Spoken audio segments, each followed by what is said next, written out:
to Kicking It with Kruse. Happy, what's up, Party Source in the house? Welcome back. Happy Friday. It is Friday, guys. I gotta tell you, I'm super stoked it's Friday. It's been a long week. A lot of stuff going on as always.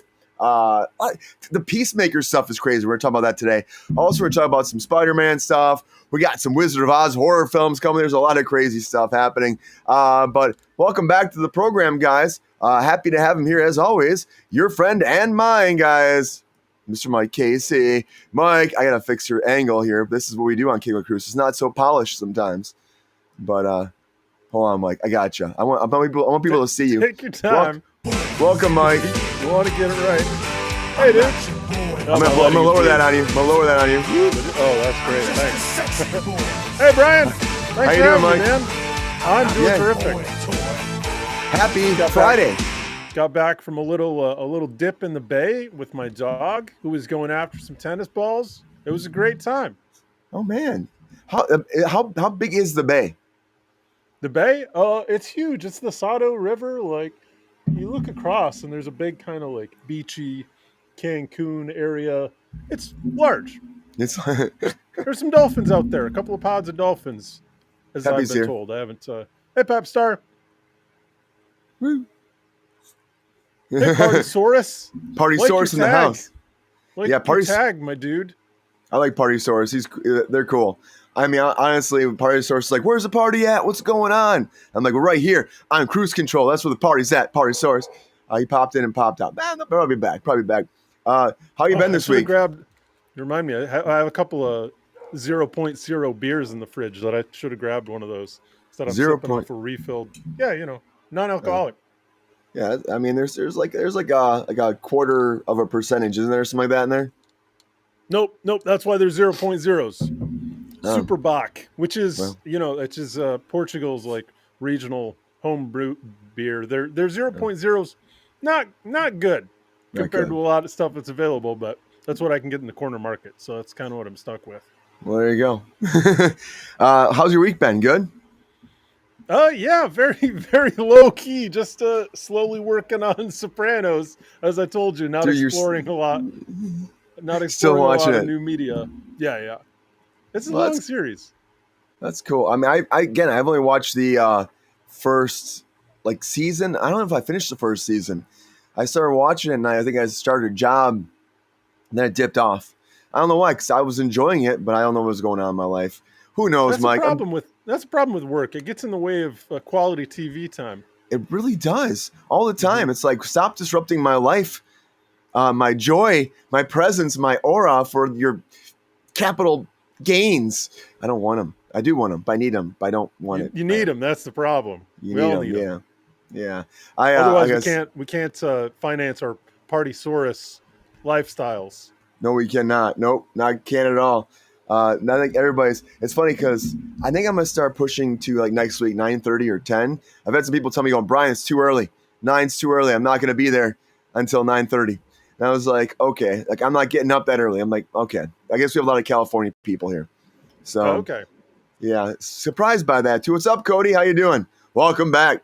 It's gonna be a long day today, Mike. I'm starting here. I'm gonna go sell some stuff for 5.5 hours, and then I have the other cruise control right after that. So I'm back to back until 8:30 at night right now. I know what you need, Brian. What's that? You need a third cruise control and expand the KU. What do you call it? I need to have late night cruise control. The EKU. EKU. Cruciverse. We get the late night cruise control. That'll be at 9 o'clock at night till midnight. And that'll be great, right? That'll be my life. Friday shows are a good time. They are a good time. We got Brandon on tonight, Jordan, and then GR. Yeah. So it's a funny crew. It's a good Friday crew. And we're going to talk about Brandon's new projects out, the Lookout. Lookout's dropping on September 2nd. The trailer just came out for that. We're going to be watching that trailer tonight and talking about that. We talk about some of the stuff we're talking about too. Of course, Jordan, he wants to talk about the Peacemaker stuff too. So we'll be talking about that too. So, it'll be good. The Peacemaker, I want to dive into that, but just off the top, what'd you think about that trailer or the intro credits? Essentially, the intro credits. You watched them, right? Oh man, I did watch it. I don't like to be negative, Brian, but it's fine. didn't the whole flash mob thing happen in like 2009? Like, That was the thing.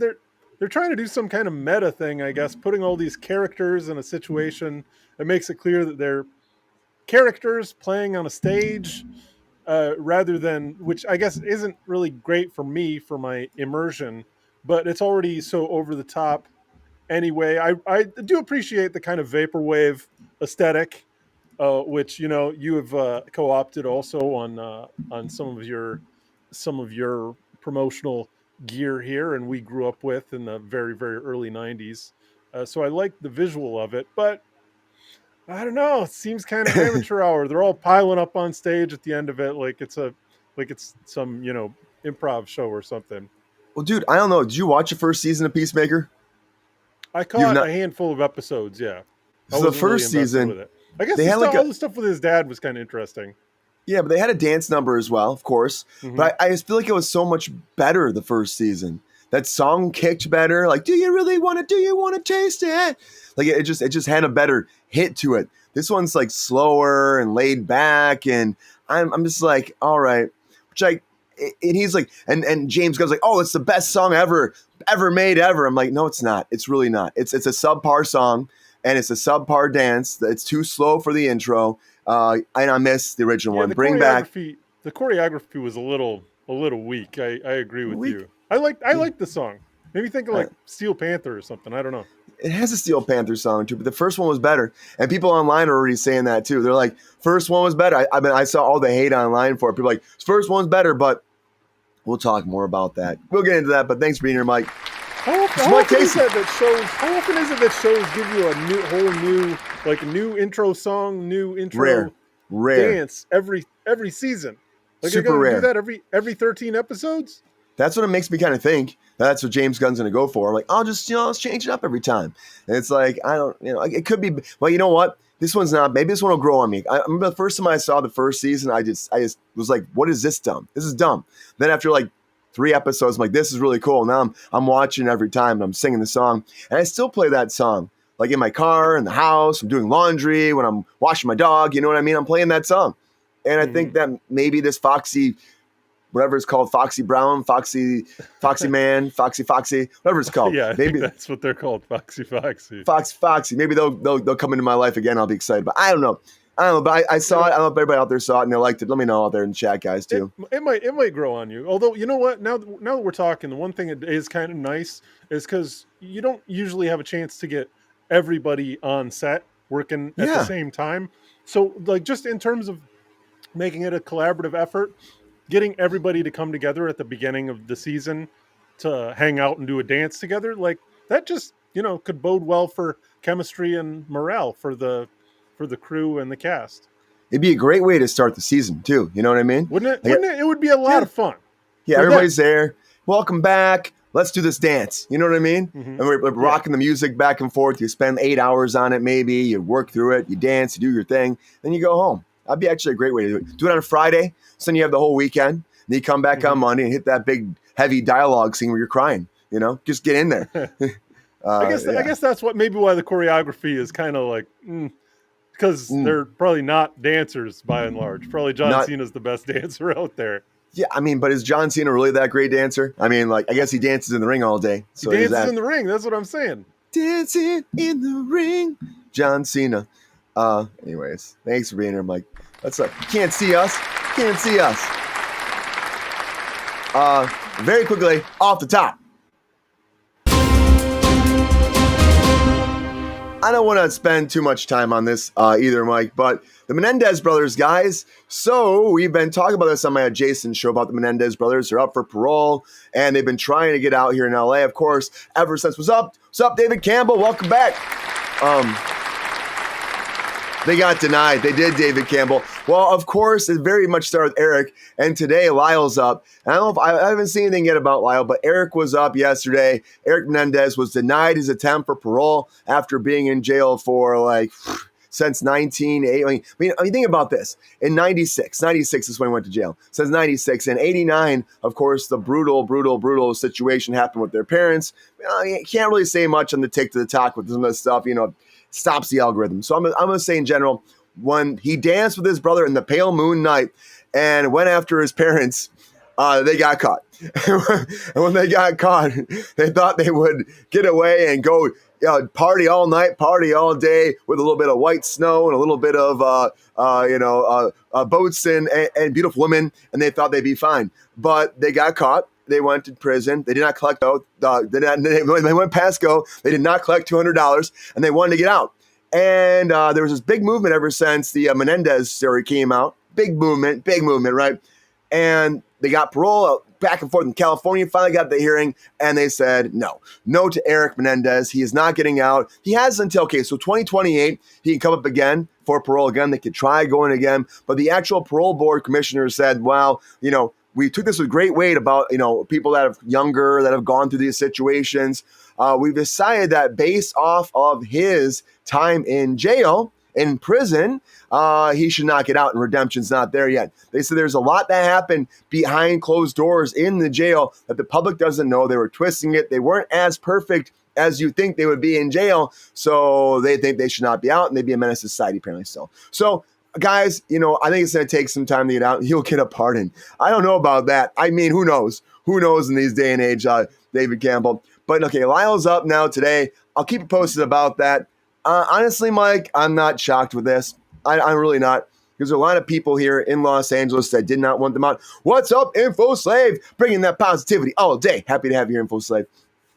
His brother was denied. Oh, I didn't even see his brother was denied this morning. I figured he would be. I didn't see that already. Yeah. It would have been really surprising if one of them got cut loose and the other one was kept in. Although if there was stuff that happened in jail, that's the reason for keeping him, then I guess that would have made sense. But that's what I'm saying. But they painted this picture, this whole picture that wait, are you sure you got denied already? Oh, is it going on? It's going on right now. It's going on right now. It's going before the panel right now. I didn't think it was done yet. Lyle, you're right, David. Yep, you're right, David Campbell. Yep, David Campbell. It's happening. So yeah, they're both not getting out. There's no denied. I'm gonna tell you this though too. It's like there was this big movement, and there were all this love and joy since the Purple Panda Pop and Positivity powering past power permits. Thank you so much, Purple Panda. But you know what? I'm going to say this. There was this big movement ever since the Ryan Murphy show, and people have been saying, let's get them out. Even the actors going forward and being like, we got to help get them out. Kim Kardashian was saying, get them out. Like, we listen to Kim Kardashian about anything. I don't know if you guys do, but if you do, Kim Kardashian was denied as well, and they're both going to stay until 2028. That's some time. So do you think, I feel like, of course, they're probably happy to get this parole here, and they can still challenge it too, Mike. But I don't think anybody's let them out. I just don't think so. I don't think there's any world. I mean, it's one thing they goofed up their defense initially. I mean, it made it clear that they were telling an untrue accounting of events when really what they should have given is because said, these guys aren't perfect. They made mistakes, but they're products of abuse that was ongoing. I think a jury would have had a lot more sympathy for the truth of the matter, that they erased an abuser. I think your average Joe on the street is going to have a lot more sympathy for you, especially when you're like a trust fund kid. But the thing is that story shifted, it changed. I still have to say, like, the problem is for me, for the whole story and the whole narrative, I talked to a lot of people about this, is like the fact when you finally sit down with your therapist and you admit everything, but you don't bring up any of those accusations about all the, I can't say that A word too often on here, but if any of that, like any of those, raw, real situations that happened to you as a child, then it's like, did that happen? Or are you admitted everything else? Like, I don't know why that wouldn't come up right then. Like you're pouring your heart out. So, I don't know. Essay. You're talking about essay already. Like, why would you not talk to your lawyer about essay? I mean, there was the other kid in Menudo too, though. There were additional allegations against the father. So it's not like these accusations come out in a vacuum, though, either. It's true, and there's more coming out. And there's that letter came out as well, that from one of the cousins. So they're trying to actually get a new trial based off that too, and so that's still up. So that new trial could go down, Mike. And then we'll see. But California doesn't feel like they really want to let them out. I don't think so. I think California is still trying to hide, some of this. So Yeah. I wonder, do they ever let you know? It sounded like you were saying there were some extenuating factors of what occurred during their prison time. That, Yeah. because I mean, I would imagine that can have a profound effect on whether or not they think that you're ready to be released into society, or you've been rehabilitated, or what your outcome is likely to be if they let you out. So I don't know if there's Not a disclosing pathway that. for us to learn more about that. Yeah. I think I mean, especially because this is such like a public thing right now, ever since, of course, Ryan Murphy, the Menendez brothers. It was a great series. Yeah, it was a great series. Great series. And I think it really did shine some light on a lot of this. It does shine on SA and all that as well. And David Campbell, I kind of feel the same way about you too. It's like, and to go out and come back for the double tap, like I just, that's a lot. That's a lot, to come back in and reload and go back in. I don't know. They planned it out. I would. It seems like it's not like seem a spur of the moment kind of thing. And it doesn't seem like they're really like when you think about this rehabilitation, it doesn't seem like they're really like sorry about it at all. You know what I mean? Like they don't feel bad. It doesn't feel like they feel bad about it. Well, they don't have another set of parents out there that are in danger if they are released. That's true. It's also true. But I don't know, Mike. I feel like they're not going to let them out. I don't think they're going to get out. I don't think they will. Maybe not. I appreciated your. I don't know if everybody in the chat caught it. I caught it. A little Jack Nicholson from Batman. Yeah. They have no remorse. What's up, wheelchair gamer? Yeah, they dance the devil in the pale moonlight. Because at the end of the first level of Batman on an original NES, that game gets hard really fast. But you can beat the first level, and they have the little. Dude, and you see that game is way too hard. That game is way too hard. Have you beat that game before? I'm trying to think. You get into the sewer, and they start getting the hoppy guys. Have I beaten it? Yeah, I've beaten it, but only emulated, Brian. So I can pause before every jump or every punch. Oh, that's sneaky, Mike. Super sneaky. Good midday to you too, wheelchair gamer. It allows you to finish games that you would never be able to beat without being able to just save every 5 seconds.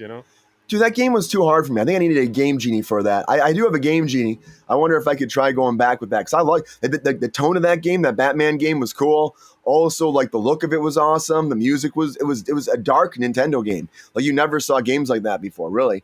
The Ninja Turtle game is my favorite though, too. I used to love them. The regular Ninja Turtles game was so good. So good. I beat that so many times. The Batman game, wheelchair gamer, the original Batman game on regular Nintendo. It's such a great game. And also the Turtles game that I was talking about too. Still my favorite Turtles game is Turtles in Time. I beat that game so many times. I'm like, it's a fun game. Turtles in Time. You're throwing the foot soldiers at the screen constitely. One of the best things ever. Arcade style. Yeah, right? Beat that easily, David Campbell said. Man, David Campbell. Did you ever play the Scott Pilgrim adaptation that came years later? I never did. It was based on like the X-Men style arcade game. Was it cool? It was great. It came out in like 2010, but it was that style of arcade brawler kind of perfected. Wow, I need to check that out because I love that style. I mean, think about The Simpsons, of course, X-Men. There was also the Turtles one. That era, that arcade era was so great. I remember being like at Big Al's Arcade or Big Al's Pizza in our hometown. They had all the arcade games lined up, playing it all the time. It was fun. Pop the quarters in. And now it's like, did they have X-Men at Big L's? They had Simpsons, and I think they had Ninja Turtles at one point. But they never had X-Men. X-Men was like in the mall in Traverse City. You know what I mean? Right. It wasn't there. But those arcade games are amazing. I wish they'd come back. I think the kids would love them if they came back like that. I don't know. Use new modern characters. I'm throwing anything that kids are loving these days, like that K-Pump Demon Hunter. We'll talk about that shortly, which is blowing my mind. But no, they wouldn't. The game was hard for me, but I almost grown my. Oh, you almost threw your controller. Oh, I get throwing that controller, wheelchair gamer. All my regular Nintendo game controllers, my brothers, they'd rattle when you'd shake them because it'd be broken plastic inside. Because my brothers would throw the remotes constantly. I still have them. It's crazy. Those were the days, right? They used to be the graphics. They use those. The graphics of today's are fun and all, but there's something great about those graphics back in the day, David Campbell. There's something about that. They won't do the retro games. I love that retro look, though. It's cool. It's fun. It's different. Man, what do you do? They came out with the Turtles had a new game, Shredder's Revenge or whatever, too. Just a couple years back, right? Yeah, they did. That was great too. Mm-hmm. They were initializing the it was kind of that cell shaded stuff, right? It was like the cell shaded animation, which was awesome, and it kind of felt like the old school stuff, but it was still updated for a modern twist, which is all we do. We are millennials, and they're Gen Z and Alpha. Yeah, we appreciate that more than they do. Yeah, they're never coming back out to the arcade. No, maybe not. In Japan. In Japan, there's probably still a healthy ecosystem of maybe brawlers like that. Maybe you could do like, what's up, Party Source is back. Maybe you could do something like a TikTok arcade thing, and they can battle each other on there, and then people would probably love it. They want me to do battles on here eventually too. Have you heard about battles, Mike? No. Like TikTok has like influencers go head to head, and like they challenge each other on goals or stuff, and then the audience like throws money at who's going to win. They do battles. Okay. Yep, that's a whole thing. David Campbell said battles are fun. And I'm like, I don't know, the TikTok people are telling me we're getting into battles eventually. I'm like, let's go. We'll battle it out. It's all about gifting. Yeah, they give gifts to make money. There are people that just battle. It's all they do is they battle each other, and they become celebrities on here, and they make money. It's crazy. So it's kind of a cross-promotional event. Kind of, yeah. Yeah, I don't know if they'll ever do that. I might do it eventually. We'll battle it out one day. Why the hell not? Yeah, right? I'll try it out.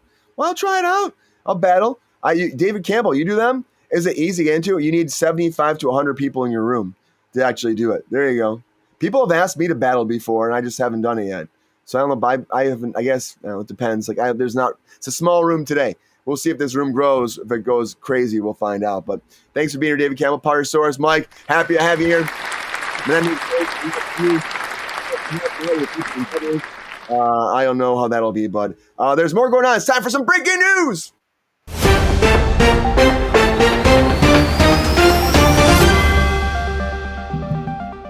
All right, everybody. Okay, let's talk about Apple. If you guys have Apple TV Plus, get ready for this. The prices are going up. They're going up, guys, unfortunately.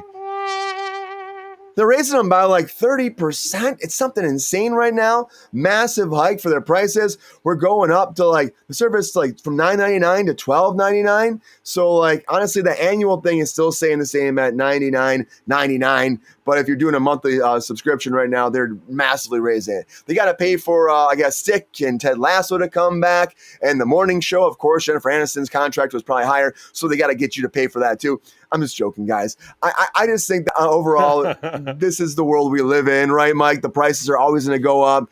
And they're only going to see these go up even higher as more of these new streaming platforms are getting new content. And I would think one that's going to go up beyond this, Mike, will probably be Paramount Plus. Because Paramount Plus is hurting the merger. They got this big deal with all the UFC content. I bet that's the next one you find a big price check in. And honestly, I don't see why they wouldn't. You're adding all the UFC content, and they already are. I'll tell you why they wouldn't. Because bringing in a massive like live sports arena allows you to have live advertising, which is the only kind of advertising that people still pay attention to. If anything, that's going to be a massive influx of money for them right there, so they should make it cheaper for us, rather than holding us hostage, because they're like, well, we're the only ones that have access to people pummeling each other, so, pay up or get out. Round of applause for that, Mike. Right? Advertising. Here's the other thing, too. It's like, you think about how many more people are going to sign up for, thank you so much, John. Thank God it's Friday. How many people are going to sign up for Paramount Plus just to get that man-on-man action? You know what I mean? There are going to be a lot of people signing up for that. I'm just saying. The TikTok algorithm doesn't mind that. Man-on-man action, totally fine. Totally fine. I found out we can say swear words. Just they say not go crazy on it. So if it's fine if that slips the tongue, but we still try to keep it classy on a Monday or a Friday or a Tuesday or a Thursday. It's daytime. Come on. Yeah, TGIF there, Atlanta 76. TGIF, welcome back. And David Campbell, I have to put on my phone plan. You getting your phone plan? I love when you get that too. But it doesn't surprise me. Netflix did that a long time ago. They're massive jumps on Netflix. Apple's raising their price to $12.99. What'll be next? Hopefully Pep Star can still get his Snickety Snacks at a cheap price. I hope so. You never know. I put on red, John. Yes, I did. Can you say that on TikTok? I don't know. We tried it. We said it. We're going to find out right now. If someone yells at me, let me know later. I know the Pep Star says a lot of spicy stuffs too, and we get away with it. So, that's fine with me. What that's always female fine. is that? They're not here again today, Pep Star. They're not here. Hopefully they come back sometime. This guy, it's almost the weekend, Mike. He's probably very excited about that. What do you think? Think Pepe's excited for the weekend? I don't know, Pepe. You excited today? Yes, coming up. Dope. I think he's excited. You know what the fuck did he just say? That poop Pepe doop. Did I do that correctly? You know it. That sounds like as excited as you can get. I'm telling you, right? The Pep Star is brat. Yes, you are, Pep Star. You are definitely a brat. Honestly, Mike, you the man. You're going to be making some trouble out there this weekend if this is just a Friday, man. I know you're talking about. We're talking. Okay, Pappy. All right. You calm down, buddy. But we're raising the prices up. He sounds excited, I know, with his bandana. He's a bandana Pepe. He's jumping up and down. He's having a great time. Where's Pepe? Pepe's right here. In Pepe we trust, Alana said. Yeah. That's how you feel. Then you roll with it. Roll out. All right. Yeah, Pep Star. But they rolled out those price hikes at Apple. They did that, Mike. You know, they rolled those out all day. I hate that. Yeah. We got to stop that. We got to stop that. Take care of the people. It sucks. I guess their streaming platform is growing, so they have more shows available to watch. So I guess their bandwidth is wider, so they're probably spending more money on that. And also they've got more stuff that they're pumping out, more properties, because typically they just haven't had very much content, have they? No. I mean, Apple is very selective. They are expanding it quite a bit recently. You had that Jake Gyllenhaal show came out. That did fantastic over there, but the lawyer show, and they're doing a second season. What's the name of that? Presumed Innocence rolling out. Right. You got Jason Momoa's got 3 or 4 shows coming out. I feel like he's always launching shows. I mean, C was a massive hit. The morning show is coming back. You also have, again, Severance is a massive hit for them. They got to pay for that Severance budget. Severance is huge. If they keep pumping out Severance, I mean, I'm gonna stay in there, or I guess do it 1 month a year, binge through what I like, and then pop back out whatever. Well, they said they're gonna rush that 3rd season faster than it took for the 2nd season, but then you had the strikes, you had a lot of stuff going on right there, so there was a massive delay on that. I'm gonna talk about again. Terrell Tillman too. I can't wait to talk about him later as well. But I'm gonna tell you, I think Apple will keep rolling this out. I hope they don't. I hope not more people do this. We got to keep these prices low. In a place like Paramount Plus, you're right, Mike, they could actually get more ads in there, more subscriptions coming because you have that UFC audience that's going to want that content. Come on, guys. Keep the prices down for the people. They're the biggest companies in the world. They're never going to cut us a break. That's how they got to be, how they get to be so big, is just by stamping us into the ground just as hard as they possibly can. Oh man, it's like during the strikes. During the strikes, we had this whole thing in SAG where they allowed certain productions to shoot because they're independent films, right? And a big thing was A24. Everyone's like, "Oh, A24 is independent. Let them shoot all the movies during that time." And then what happens, Mike? What happens? The strike ends. And HBOMAX picks up all of those products, and then Warner Brothers benefits from everyone that shot during the strike. That's why every product goes there, like warfare. There we go, Brian. I almost had it, guys. I messed that up. Like warfare. Because you were thinking about, because it's effectively corporate welfare is what's going on. It is corporate welfare. That's what it is. 100%. That's what it is. And Warfare is coming over there to, again, HBO Max. So if you haven't checked this one out, it's about the Iraq War. It's a feature film. It's coming out Friday, September 12th. And this one, I haven't heard about this one. It's crazy. I didn't hear one thing about this movie at all, but it went to theaters and already left already. It's crazy. Written and directed by Iraq War veteran Ray Menendez, and also by Alex Garland, of course, who did Civil War, which was a big one for A24, the biggest production ever spent on any of theirs. They spent $50 million on that, the biggest amount of budget they ever had on any of their projects.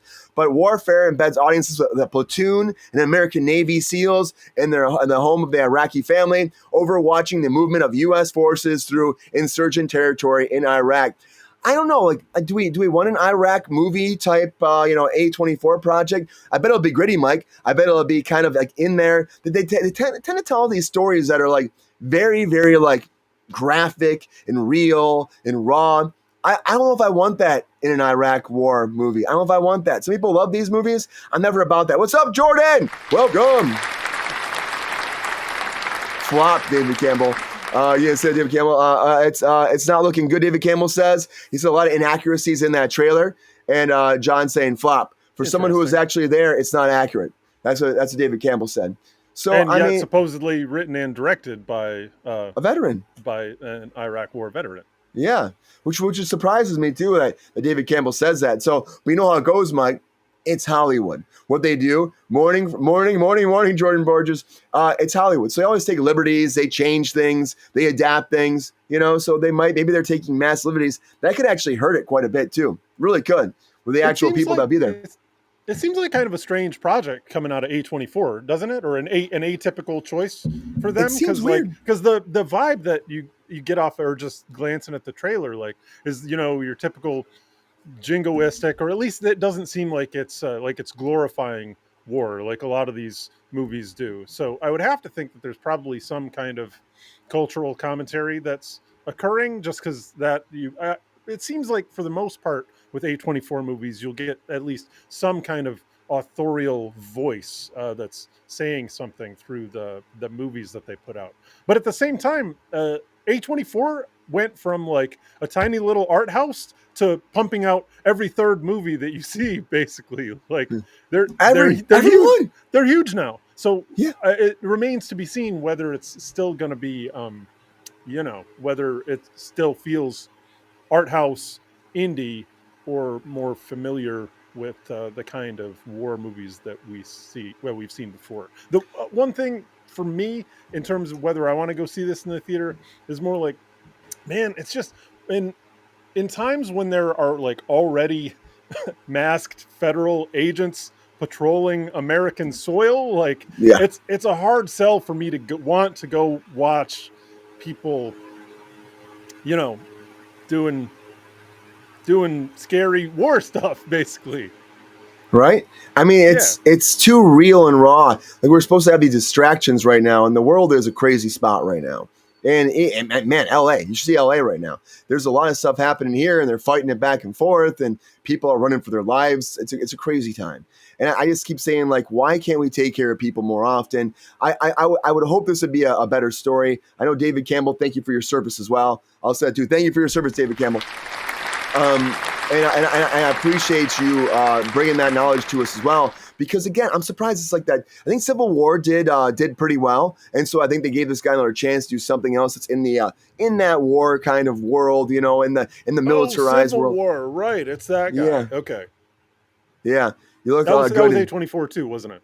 Yeah, also A24. Yep, and it's one of the same writers too from that too. Alex Garland. Alex Garland wrote that. He's also attached with the Iraqi veteran as well. So they're working hand in hand to write the script. So Civil War was kind of toothless. Like, it ended up being more like kind of a Twilight Zone episode than anything, didn't it? Yeah, I just wish it would have had a little bit more like.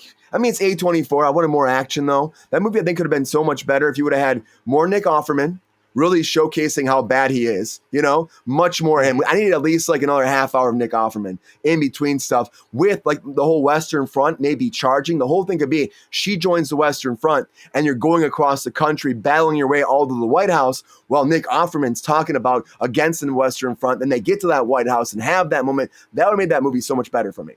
I think it felt like there was a lot of kind of wasted potential with that one, didn't it? Yeah, it felt wasted. It did.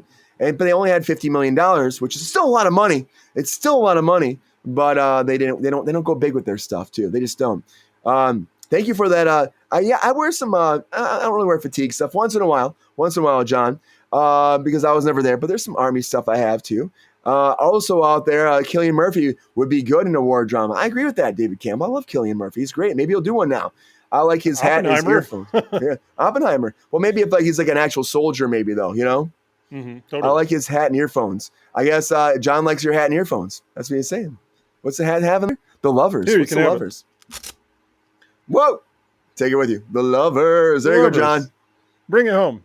Bring it home home in today. An envelope. Bring it on. Just give me your address today. Mike, there is a lot of lovers for that K-pop Demon Hunters, guys. Mike, the K-pop Demon Hunters. When someone told me about this on TikTok for the very first time, it was not on my radar. And then I went over to Netflix and I checked it out. This is insane to me. This was, see, David Campbell said he was a scientist.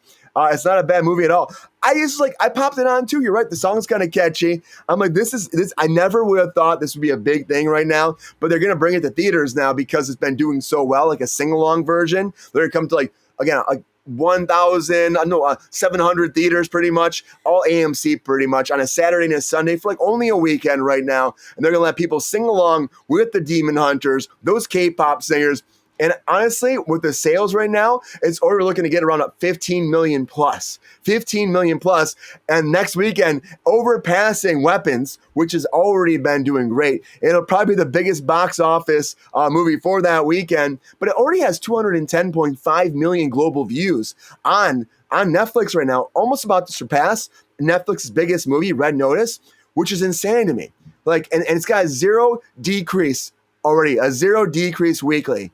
And they're making money. They're making money in the theater while you can just watch it on your couch if you want. That's amazing. 15 million plus pre-sales. That's pre-sales selling out theaters. It's about actually a K-pop group that through the generations they get all these demon hunters, but it's a K-pop group, and they're doing concerts, they're doing shows, they're celebrities, but they're also being attacked by demons and they're taking them out too.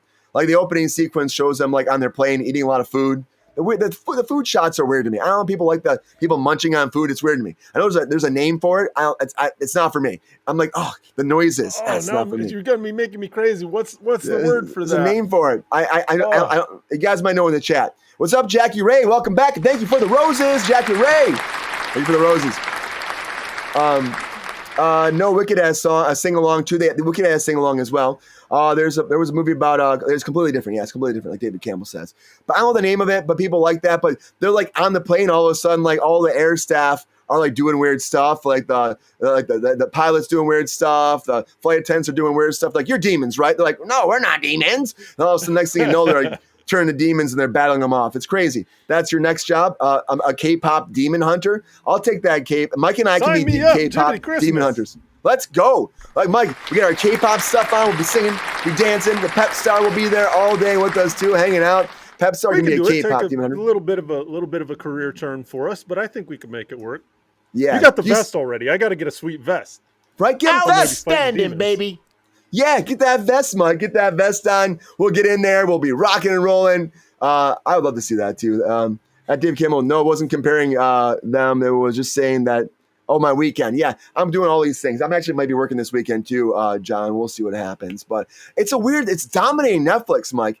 K-pop Demon Hunter. Did you hear about it before? Did you watch any of it? I heard about it, I think because the instant that it dropped, it was a massive success. Right away. Right away. Can you tell me that that's not an idea or a premise from an algorithm, though? That's just too, Demon Slayer, which was massive anime, plus K-pop, massive cultural phenomenon. There's already overlap in that Venn diagram. So let it not be said that AI can't come up with good ideas. Because it can. It does feel very AI in a lot of ways, the combination, right? Ideas. It's an obvious idea. If you looked at the metrics of what's selling, what people are watching on Netflix, I'm sure it would take you 35 seconds to come up with the same idea. Yeah, but John's saying they're allegedly inspired by real K-pop stars. Looks, yeah, they're definitely harnessing that in. They look, legit. You know what I mean? Animation style. Even the demon K-pop stars that they make too look very much like they would be, again, just right out of any place K-pop. And the music's catchy though, Mike. The music's kind of catchy. this is a weird phenomenon. I wonder. It really is. It's clearly designed for global appeal, right? Oh yeah. Do you think that they have the songs in all the different languages that it's dubbed into?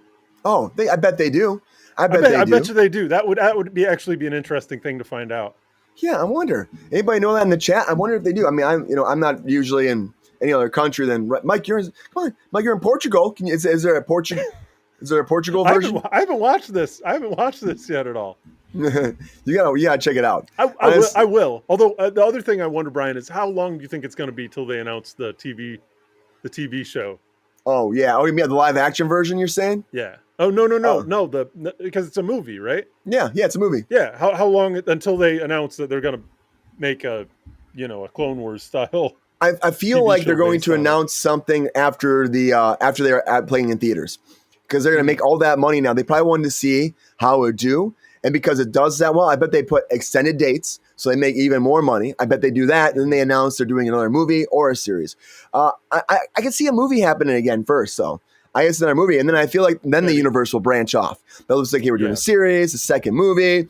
Oh, we're gonna get like that live action in development too. I bet that's gonna happen eventually too. I bet it will. Thank you for with the CG style show like that. Like you've got all your models already made up and ready to go. So like the subsequent movies get cheaper from that point. Yeah, and that's right. You already did all the bare bones work. You got everything established. You know where you're going. They set it up for more stuff already. They already got deals. I guarantee for where it goes. I guarantee they got that figured out. I bet they're in a writing room right now. I'm like figuring this out. I bet that's happening. Mm-hmm. Or maybe whoever made this was like, you know what? I'm going to make a whole sensation. I got all these ideas, but the songs are catchy too. That's the hardest part about these things is to keep having catchy songs. Do you think they can have the same kind of like eargasm songs that will drive people to see a second one? Yeah, I mean, I think that competent music producers can pop out like popcorn earworm stuff all day long, forever, and never stop. Yeah, I love it. John says, really think people are going to go to theaters if they can watch it for free and watch at home and sing? I think people will. I mean, it already shows that they're selling out theaters right now. I don't see why they wouldn't try a second weekend, at least. If everything sells out. Or maybe they open up different theaters. You know what? This is AMC primarily it's going to. Maybe they'll be like, well, let's try Regal. Let's try the.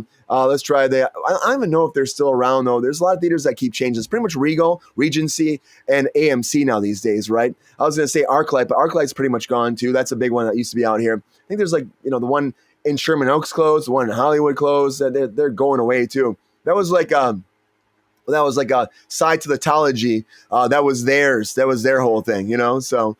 This is what I do, man. This is how I do it. Very, very careful. Very careful. Kruse is going to be singing home or during breaks. Yeah, I'll be singing get it, yeah. No, I don't know about that, Mike. I know. Be careful. It's Friday. If you start singing, you take a sip. Take a sip, yeah. But I'm also drinking coffee. It's Friday morning, Mike. If this is an adult beverage right here on a Friday morning, that's not a great thing. If it's an adult beverage, Oh man, it's so much fun, like tiptoeing around the fact that like we're not sure what words are going to get us demonetized. Yeah, like right. Our capital overlords, like because they have robot spiders that are just like viewing us with their 1,000 eyes at any given time. There you go. So we have to be really careful. Yeah. But it's fun. It compels us to be creative, does it not? It actually is kind of fun, Mike. It's like what am I gonna say? It's like I say the U to the tubes. You know what I mean? Because that too is like because I guess like they don't like YT is a naughty word. Oh, it is. Yeah. Mm-hmm. Well, then U to the tubes, but because they don't want you to say other social media apps as well, because they want you to only talk about them. It's like remember. Okay, I apologize. I know we're halfway into the show almost, but I just remember playing. There's a game for the Sega Dreamcast. You know what I'm going to say, Brian? Oh yes, featuring Leonard Nimoy. It came out in the year probably 1999, maybe 1998. It would have been a launch title called Seaman, where you got to give vocal. I like how you said that, Mike. I like how you said that. That was perfect how you said that. Well, you know what we were just talking about. Yep. You'd whisper into your little mic. You'd say, okay. 98 he came out. 98. You'd say, do you need me to clean your tank? Because you'd say this into your controller because it had a microphone in it. And he was a little fish guy voiced by Leonard Nimoy, and he would complain and grumble at you when you weren't doing a sufficient job. I don't like that. Feeding or cleaning his tank. You could snick him too. Of course, yeah. You can flick his tank. Didn't like that. And then because you're naughty, you'd say swear words at him. But you'd also say, because it was produced by Sega, you'd say, "Hey, C-Man, Nintendo." and I don't like that company. I know, like, it's funny because I put that game on years later after not playing it. I like how David Campbell said it came on 98. Thank you for that, David Campbell. And of course, 6 p.m. where David Campbell's at. So a little bit of Irish coffee goes a long way at that time, too. I like that, too. And yes, we are some bad boys. Make me feel so good. So naughty. I know. Such an interesting game. I remember I left it off for a long time and I turned it back on and like the tank was all filthy and disgusting. And like, you walk over, like, I'm like, see, man, are you okay? He's like, I hate you. Go away. And I was like, whoa. But our friend would actually every day after, okay, it was a crazy thing. After school, he was so intrigued by it. This guy's like sheriff of our hometown now. He'd come home. That's what I thought you were talking about. He'd come. I'm not going to say his name, but he's like the sheriff of our hometown. He comes over to my house every day, runs downstairs to my parents' basement, and he's like, talk to me. and the C-man would be like, no. He's like, please talk to me. I want to be your friend. Why? It was like he was the crankiest little C-man, He was cranky. Why did they make him so mad? I don't know. It was so mean. And then Leonard Nimoy was great. What a weird game. If you guys haven't heard about that game, check it out. Sega Dreamcast. Craziest, weirdest thing ever. I think we lost a bunch of people there. Nintendo doesn't have a monopoly on the weird old peripherals. No. I think, Mike, you're probably more excited about the Office spinoff that's coming because the Office spinoff is dropping. And this is a big thing, September 4th. Now, originally, they had this whole release schedule. They're going to drop 2 episodes, then 2 episodes, and, they're going to do it like 2 a week. That was their whole idea over there on Peacock. But they like it so much, apparently, over Universal. They said it's so great that the paper is going to all drop at once. That's right. Every episode will drop on September 4th. That's what they're saying. It's so good. They want to give it all to you at once so you guys can check it all out and stream it all at once. This kind of sounds not right to me, honestly. Sus. It sounds sus because usually when you drop it all like it's hot, that means you're like, you have no faith in it and you think that it's not going to do well. And so like just get it out there as fast as we can so people see it. The Office wasn't good. David Campbell says, wow, that's a hot take. It's a hot take. But, the paper is supposed to be this massive spinoff. But if you're dropping it all, does that mean that you look at it happened with Marvel. Marvel did it with they pretty much dropped it all with that Ironheart show. We talked about that. They did like 3 and 3. They were done. But to drop it all like that, it makes me think that this is gonna be hot garbage. I'm just saying. I don't know. It's so good. You gotta see it right now, Mike. Is that so good? We gotta see it all now. If your model is always weekly, that's a weird thing. I think you and I were on the same wavelength a second ago. You could see the faces that I was making when you were saying it. Like, does the logic really track here? Like, because it seems to me like if you really have confidence in your project, you say like, oh, we really want to harness that water cooler effect, have people talking about it after the first 2 drop. Oh, did you see? Like, oh, they got a new Dwight. Like, oh, this is hysterical. And then you have that word of mouth building as you continue to drop the next stuff. So if you change your mind on that, like, it just sounds like 2025 internet speak, fake out stuff to try and to say the opposite of what is the case. And David Campbell saying the ending wasn't good of The Office and never heard of that. Netflix, if you're really good, they should cut it into 2 parts. I mean, if it's really that good, you would think they would. Yeah, it seems sus. I also feel like if you have a model of even 2 though, think about this, even 2 a week sounds sus, doesn't it? 2 a week for the whole series, 2, 4, 6, 8, 10. And they're also saying there's a lot of great content coming out that time. So they want to get it out so it gets all the ratings. That's what they're also saying. Oh, because it's going to be competitive with so many different productions. So that's going to be a problem. That's not how it normally works. Normally it works. True. Is that how it works? Or are they just saying what they want you to believe? Like, because they want you to believe it, not because it reflects reality. Yeah. Why does everything have to be like that now? I don't know. Because reality is always like that. Maybe we were always just being lied to all the time. Reality feels young and dumb. Man, reality feels like it feels like it feels like a simulation these days. Just does. Yep, simulation and cruise control dome. Wheelchair Gamer, Alien Earth, I bet we'll get a 2nd season. I haven't heard anything yet, but I would think usually they give it 3 episodes. If it's doing really well, they will tell you it's picked up. So by next week, if it's getting picked up early, I bet we'll find out next week. But I feel like it will get picked up for a 2nd season. I honestly do. I'm going to call it now. 4.5 out of 10. David Campbell saying, I think it's going to be horrible. Not that bad for a comedy. You think it's going to be? You think it's going to be bad based on this announcement, or based on just everything you know about it so far? I think just based off everything I've heard about it. I mean, this announcement also like it makes it go even further. I'm like, are we really doing this? Are we really going to be dropping it like that? And then there was a rumor they were doing 4 episodes at first, and then do 2 each. Then there was a rumor about having 2 each week. So they went back and forth without how many they're going to release. So it's like that makes me think that it's not that good. It's 10 episodes. So if you're doing 10 episodes, there's only one shared character. 10 episodes. Oscar Nunez, or Oscar Martinez, played by the actor Oscar Nunez, who's actually he's an incredibly funny straight man. I didn't realize how funny the guy was until I heard him talking on podcasts after the fact about the show. Like, he's a really super funny guy. He just happened to be playing the straight man in The Office. I don't know, Brian. Like, okay, first off, is a newspaper I guess is only tangentially related to the paper company. Like, what are we going to see? Some other cameos from characters? I bet the plan was that. But the plan was cameos. They're just trying to capitalize on The Office. Is going to be, and it's 100%. also documentarian style. I guess is the main theme that's carrying through. Easy to shoot. It's cheap to do. I mean, like, you think about that, they probably shot it pretty low budget because it is documentary style. You're moving around the camera. It's simple. I was in The Office. Oh, Burby, what's up, Burby? Burby, round of applause for the Birdman. Burby, you were in The Office? Yeah, Burby, good to see you, man. But comedies aren't doing well, David Campbell says as well. And also, according to John says that the U to the Tubes says we are in a simulation. So I think we are.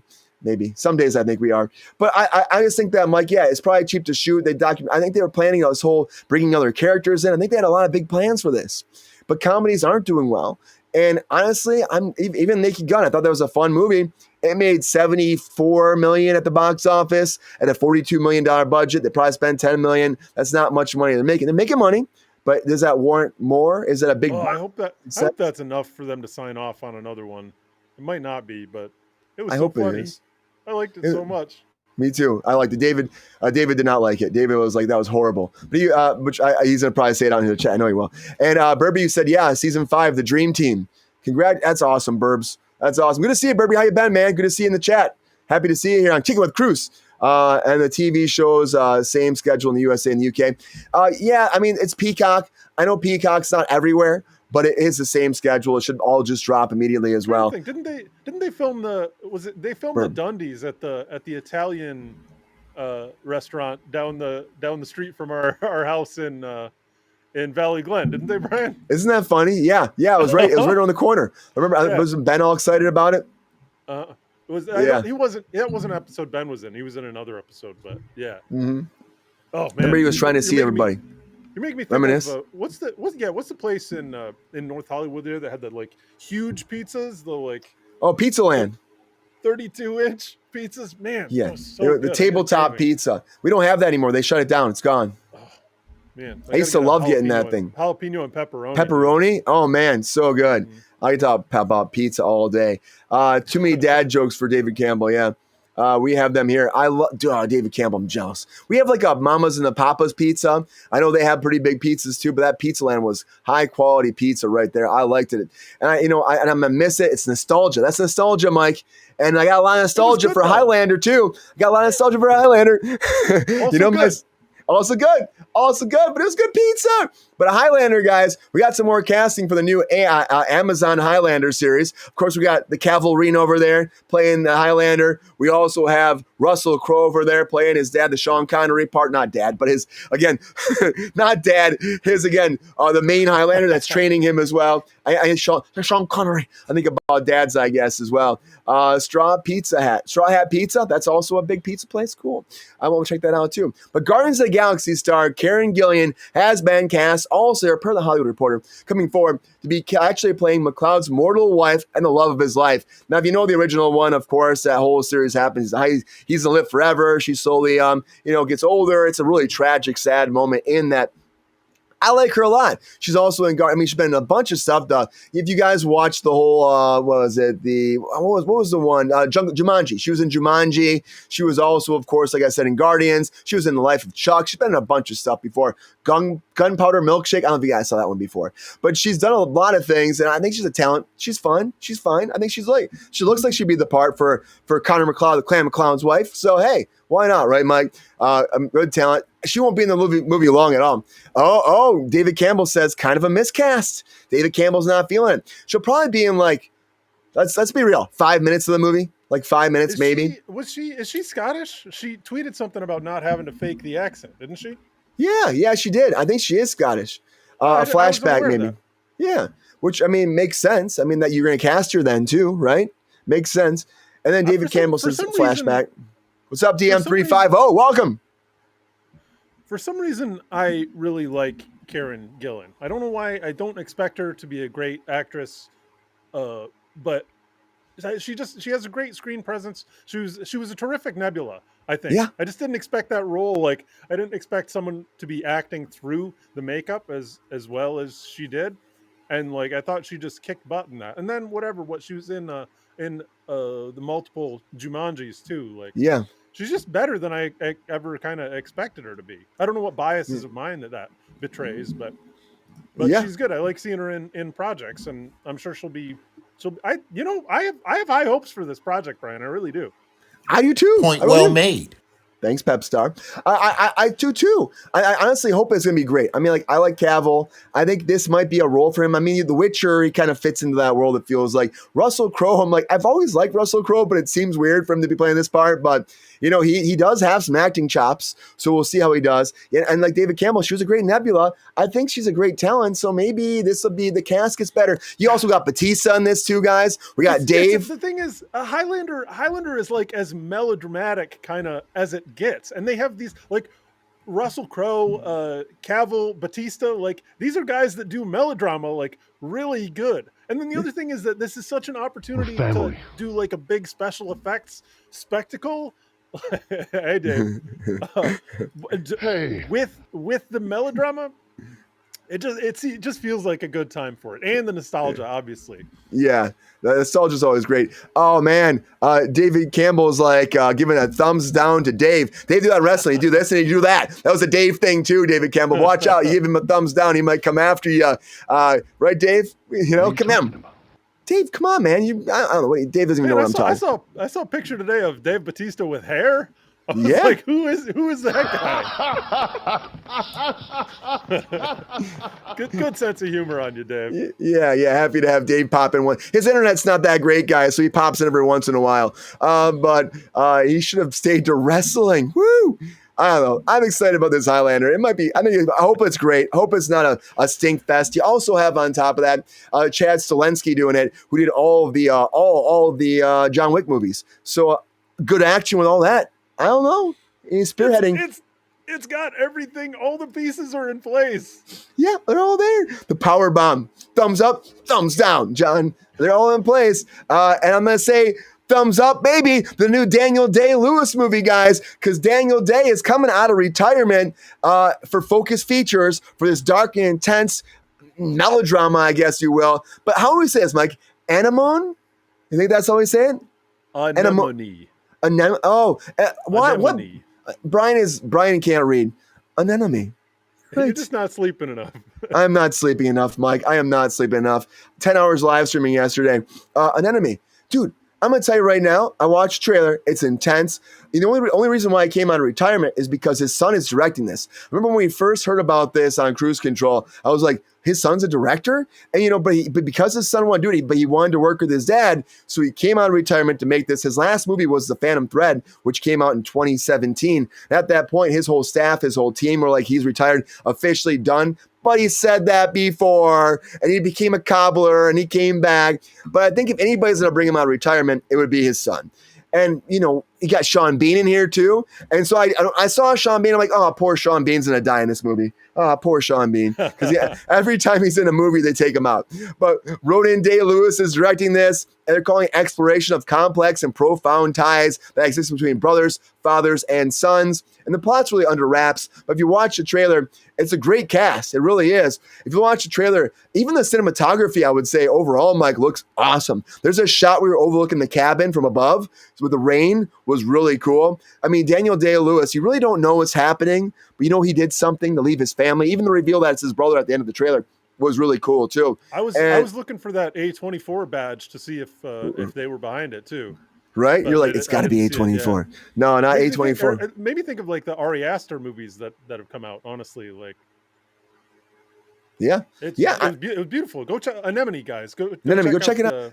Beautiful trailer. Do you think, Mike, this will lead to him doing more movies, or he only does movies when his son directs? We had opportunities to talk about this before. Usually when actors say like, oh, that's it, I'm done. We're like, why you even say that? Actors always come back. Like, there's no reason to even, nobody believed him. I guess having an 8-year hiatus is wild. Semi-retired. Actors come back, and Backstreet always comes back too. I don't know. How long does it take you to get bored with cobbling? Where can I get a Daniel Day-Lewis set Air Jordans is what I want to know. Dude, that'd be awesome, right? I would love to see that. Maybe a great boot, maybe. Great boot. I'm a guess I cannot afford shoes made by Daniel Day-Lewis. I feel like he made a lot of slippers. I don't know why. I feel like he's a slipper man. I can just see some nice leather work. Mold for Crocs. Yeah. Oscar buzz, David Campbell said, or Razzies. That's what John says. Wasn't that Lincoln? Lincoln too. Lincoln was Lincoln, I actually liked his performance as Lincoln, but that movie was kind of Gesundheit, bless you, all of the above. That was, it was a movie. It's a long movie. But I love that he used to go around and say, being like, you must call me Mr. President. Like, of course he said that to tell people, call me Mr. President. I don't know. But, I think method acting. Method. It reminded me of the trailer reminded me of the movie The Lighthouse. Oh yeah, I can see that a little bit with Pattinson and Green Goblin and Willem Dafoe. Good old Willem. You see, there's somebody had a TikTok thing where Willem was on the street. He like interviews people and says, "What are you for a profession?" And like, "Why do you do that?" This guy does it all the time, and he goes up to Willem Dafoe and asks him. It's pretty good. Willem's like looking at him like you know who I am. Spider-Man, you know what I mean? It's like, you know who I am. Come on. It was still fun though too. But I gotta tell you, it's a situation with his son and Daniel Day. Really, it's just a win-win for both of them. And win-win's coming, guys. Get ready for this massive game show. I've been wanting to talk about this for a long time. It's been on my back burner, but NBC is developing this UK version to America now of Win-Win. This is a series where every prize is won in the studio can also be won by someone at home. That's right. You also play the game along with it from your couch, which is a fascinating idea. Contestants battle it out, answering questions based on nationwide surveys. And so that people are actually working along with them too. And every episode features multiple winners. And we build the whole final episode where one contestant is guaranteed to win a massive jackpot. Coming out very soon. I think it's a fun idea. Integrating the people and also the people in the audience. I mean, think about that. How many times are you screaming at your TV, trying to play the game with it, but no one's listening. Nobody cares. I think it does really good for when you look at, again, America's Got Talent, when they have the people actually do the polls as well. That works really well. People love that. It's interactive. We love interactive stuff all the time. Yes, been in the UK for a while, David Campbell said. Yeah, scream every day. Ah! Yeah, we scream at our TV. Why not give you a prize for doing that, Mike? Right? Give me a prize too. Don't you want a prize? Couch prize. Couch prize. You get some couch fries and a couch prize. Come on, let's go. What could be better? Wait, better. Maybe the cut? I don't know. Will the cut be good? That's my question. Daniel Day-Lewis was amazing in The Boxer, right? Can Orlando Bloom be just as good? Well, I'm going to tell you right now, the trailer looks pretty cool. I'm not going to lie. It looks pretty intense. Bloom is playing a boxer who becomes out of retirement and hopes to redeeming himself from a previous defeat to win the championship title. He undergoes an intense training session under the supervision of a brutal coach who will lead him down a dangerous path. Rated R for, again, Orlando. And also, John Turturro's training him. I love me some John Turturro. Come on, Sector 7 from Transformers. He's done a lot better stuff than that. I mean, I love him in Severance too as well. He does a lot of great performances, but It looks good. Looks gritty. Looks intense. And Orlando Bloom's back in the press these days. Sounds like Creed 3. Kind of does. David Campbell says no. Sounds like Creed 3, which, yeah, I could see that. But also, Orlando Bloom's back in the news for Pirates. Talked about that the other day. He's trying to push for the new Pirates being a reboot, or actually a revival more than a reboot, which I understand because he would love to get that paycheck again. He wants to get back in the seven seas with Johnny Depp, drink all the rum, and also get all the booty. I understand why he wants that. I understand why he would. And there's a massive franchise for him. Can this be great for you, Mike? Do you want to see this, The Cut? Is this something great for you, or are you David Campbell? I think I'm with David Campbell on this one. It seems like they're going for that gritty sports competition kind of effect. Like they want to be the wrestler. Great Darren Aronofsky movie with Mickey Rourke. Yeah. But with Orlando Bloom, if I was Orlando Bloom, I would be trying to borrow on the artistic credibility of John Turturro the exact same way. Right? Come on. I have nothing against Orlando Bloom, but I don't see this kind of gritty project as playing to what his acting fortes are, which I perceive to be, harassing dwarves, shooting arrows, living forever, and retreating into the West, that kind of thing. Hey, you and David Campbell on the same page right here, Mike. Same page. For this one, it's called The Cut, right? The and Cut. We see in the trailer that he's got to be losing 20. They're like, oh yeah, but to make weight, he'd have to lose 26 pounds in 6 days. They're like, there's no way he can do it. And then the grizzled old trainer's like, yeah, but he can do it, but he's gotta want it. And then he's like, I want it, but I want it so bad, coach. And that's the movie. I just saved you $16. So they're gonna be creating eating disorders for people that want to lose 26 pounds in 6 days. They'll call it the Legolas diet, and it's gonna result in so many hospitalizations. Yeah, and hopefully people don't take that into real life and start doing that too. Reminds me, we had a friend in high school. His name's Kubes Labaki, and he would be cutting all the time for wrestling. He'd be like, "I had one ice cube today." I'm like, "That's all you had for anything?" He's like, "That's your consumption?" He's like, "Yes, one ice cube. I got to make cut." I'm like, oh boy, that's not healthy. Not healthy at all. And then David Campbell said Orlando Bloom is more Pirates and Lord of the Rings. There you go, Mike. Right with you. And also, John out there saying, didn't they divorce that astronaut singer? I think they did break up. Katy Perry and him. I think they did break up, right? And then also, the what? Yeah, the booty. Talking about getting that pirate booty. We know about that pirate booty. That gold, that spice, that something nice. You know what I'm talking about. That's something nice. That booty. Popcorn? Yeah, the popcorn pirate booty? Yeah. That's what we're talking about right there. We're talking about that popcorn booty. But The Cut is coming, guys. We'll see if that's okay.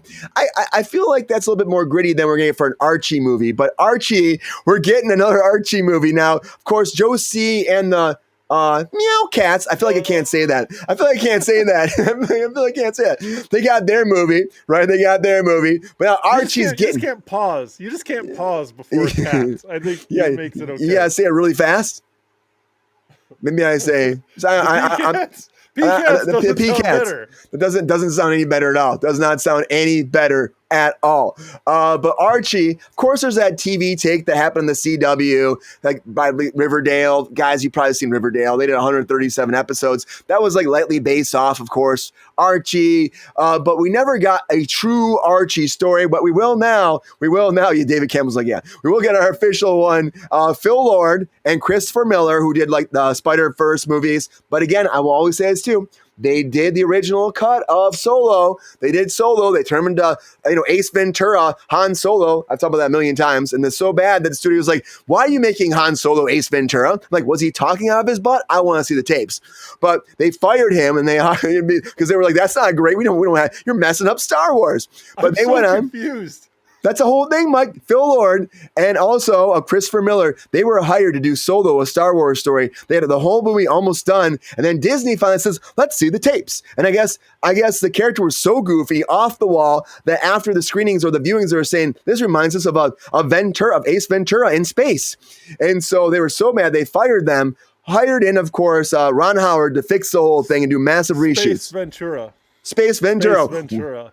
When nature can't call. I don't know, but it was something. But Archie's coming. These guys are doing it. Also, former 20th Century Studios is behind this too, which is still kind of Fox. It's still kind of Disney in a lot of ways too. But they're putting this together and they're hoping to make this a big success. A big success. I don't know if there's a point for this. Plot details are under wraps right now. Archie, of course, had high school hijinks, and also, they were high school hijinks. Whatever. I don't see a reason for it, Mike. I really don't. Like, are we that low in the totem pole, or that low in the content? Like, that we're going for Archie right now? Is that what we're doing right now? I don't know. It doesn't seem great to me. Ice Cube, skinny girl in LA Diet. Yep, this is a skinny girl in LA Diet. 100% Ice Cube girl. They should have the guy who played Archie do a live action. They keep making this Archie stuff. Like, apparently it's got much greater penetration than I ever realized, or maybe you've ever realized. Because the only place that I was ever exposed to this stuff is, like, if I'm at the grocery store with my mom in the checkout, like, next to, like, the Rag Mags and the Weekly World News, you have Archie comics, like, which never struck me as, like, oh yeah, I got it. This must be the peak of intellectual publications. This is probably where all the cool kids get their comic books. No, this is not my thought.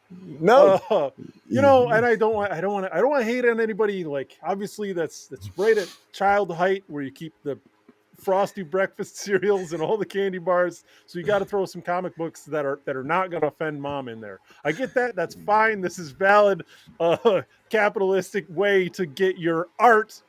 If it's art, maybe it's art.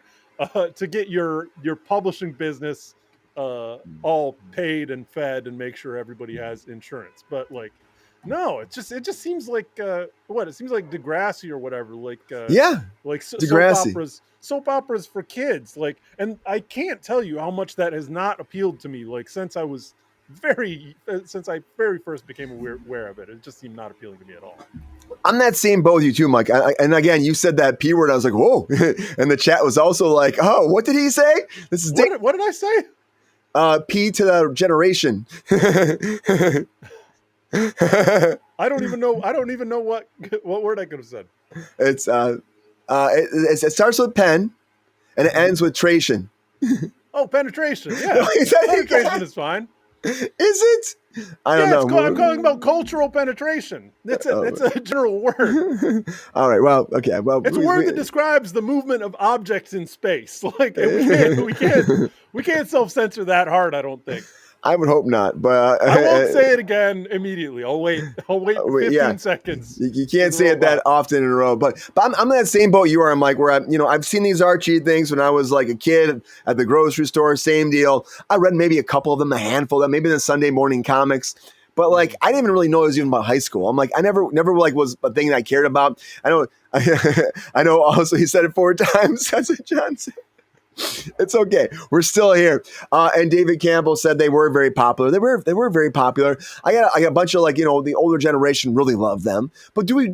I mean, I just don't think this is something we go to. Riverdale, that was a massive hit though. So maybe they think that because Riverdale did so well, they're gonna make this goofy. They're gonna make it hilarious. Maybe, hopefully, these guys bring some great comedy to it. Hilarious, maybe not. Maybe that's the wrong word for it. My mind went to this though, Mike. I'm like, they're probably gonna make this a horror movie. They're going to make it a horror, high school type thing, add the comedy, and that's so hot right now. So hot, if I was Paris Hilton, right now. And also, they also, think about this, I know what you did last summer, Scream, these teeny bopper kind of things are like what they're pushing into the theaters right now. I feel like that's where they're going to go. They're making a movie about this. I feel like that's where they go. Maybe I'm wrong. Maybe I'm way off. But you're right. It's just what it feels like. And I'm like, no, I'm gonna be. It's more serious, like Netflix's Sabrina. That's what John thinks. Maybe, but I think we're not gonna have. These guys are comedy guys, though. They're massive comedy guys. They did Across the Spider-Verse as well, Into the Spider-Verse. They do those, adding the jokes and the gifts and all that stuff. They're always doing comedy, so I feel like there's gonna be some comedy involved. And a horror comedy might be a rock. I don't know. Or maybe just make it a goofy little, hey, we're in high school and we're having good jokes about relationships and life and love, and it's gonna be great. Yeah. Or something like that. It's hard to imagine it, but anything but that for me, Brian. So I would appreciate if it was a humorous horror take, then I would be much, much more interested in it. So we'll see what the releases are going to be about it. Yeah, and I agree, John. Depends on the production company. We'll have to keep you posted as we get more news about that. But Archie's coming. I think horror film. But horror films are very popular about spending these things these days. Look at all the the twisted universe. I'll say it once. The Pooniverse. All that too. Like that. That's massive right now. You got Winnie Pooh. You think the algorithm is going to pull the plug for Pooniverse? I think it's that evolved that it has these kind of amalgamation words like ready, like okay, if they decide to coin and use the word Pooniverse, yeah, we're gonna go nuts on you. They're going to be dementing the minds of all the children in the world. We're done with you. What's up, Lacey? But this new Wizard of Oz sounds like it would be a romp right into the Pooniverse. I'm telling you right now, we're gonna have this twisted horror film version of the Wizard of Oz coming right now, and they're dropping it just in time for Wicked. Like no good, or good or forever good, or no good, right? Is Wicked no good? Is that what it's called? Wicked good forever, or bad forever, or evil forever, or no good. Whatever. Yeah, you got it right. yeah. Bambi, the Bambi one's a big one. You got the Pooh one. You got the Popeye, the Slayer Man. You got the Tinkerbell with all the twinkling, all the drugs on people too. All of that too. But this is a new one coming forward. Now they're going to drop it in November, the same time that the whole new Wicked movie comes out, so it can, of course, mess with people's algorithms and also get people out for it. But it's an interesting premise, guys. Ready for this?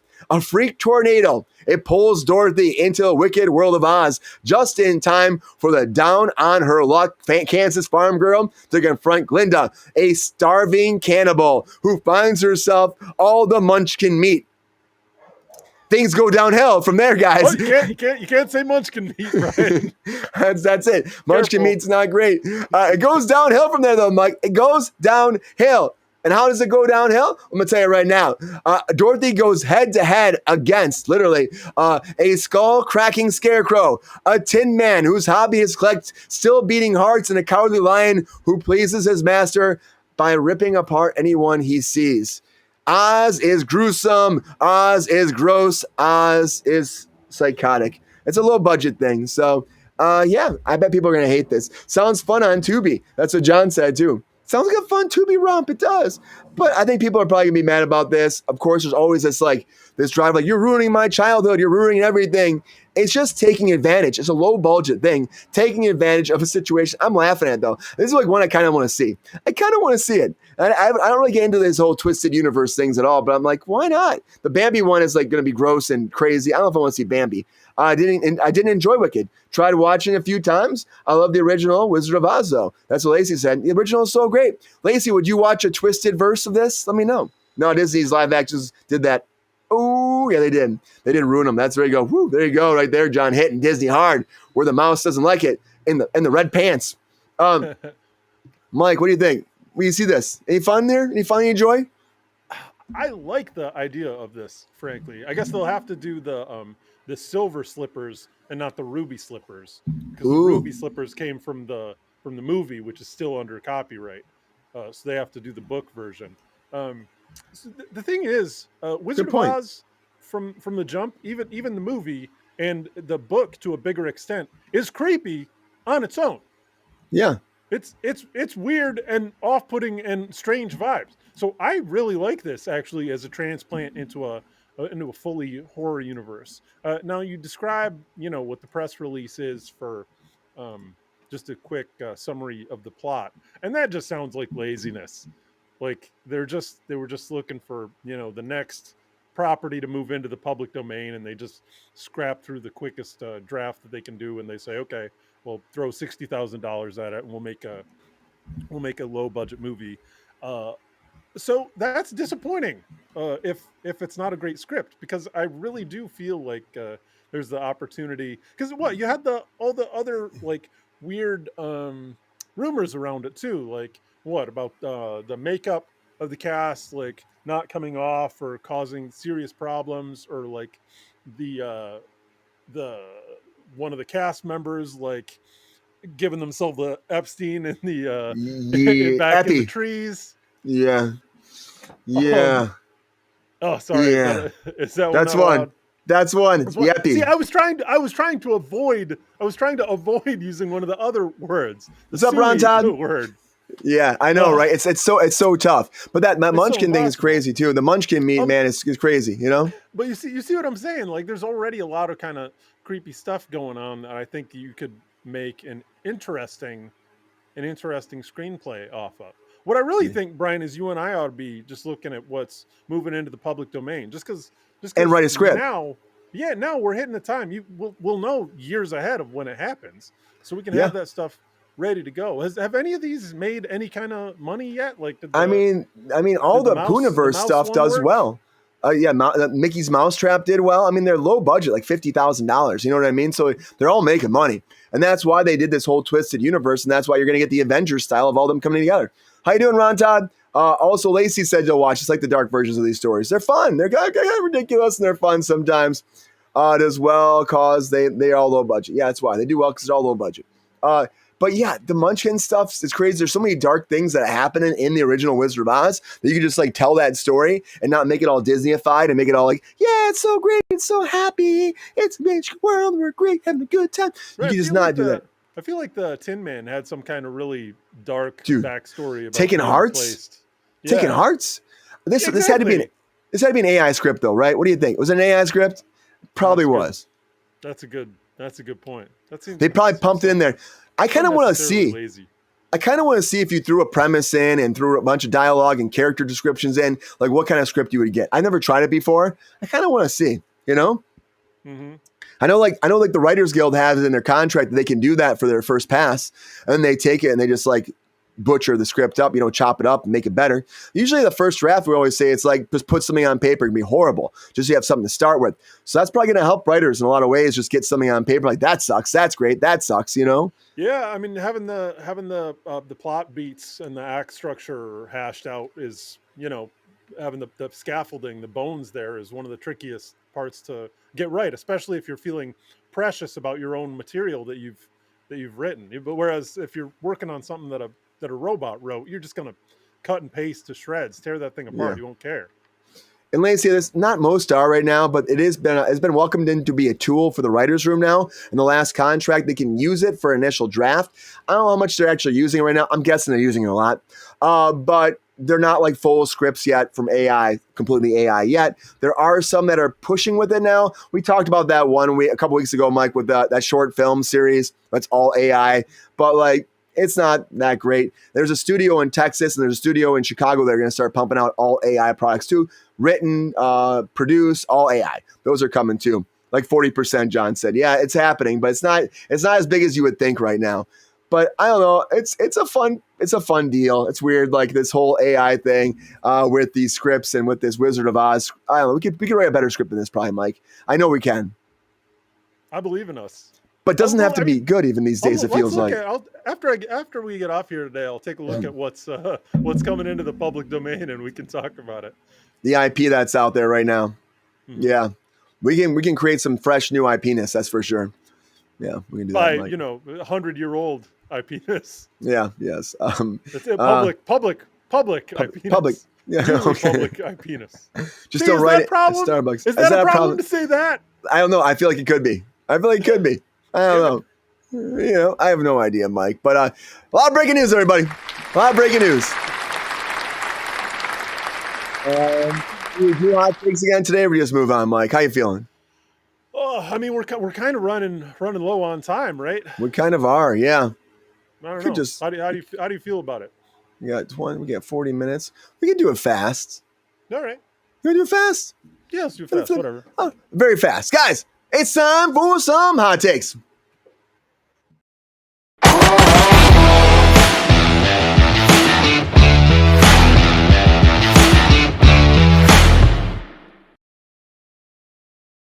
This is that time for One Man on the Clock, and Mike and I will break down all of our hot takes on all of that breaking news we just discussed the whole show. So if you just tuned in right now, you didn't see what we're talking about, you're getting those highlights. You're going to find out everything that's happening today in 1 minute when Mike and I break down how we feel about that. And I'm excited about hot takes. If you've never seen it before, guys, you're in ready for a treat. So, right, let's do some hot takes today. It's hot take time. Woo!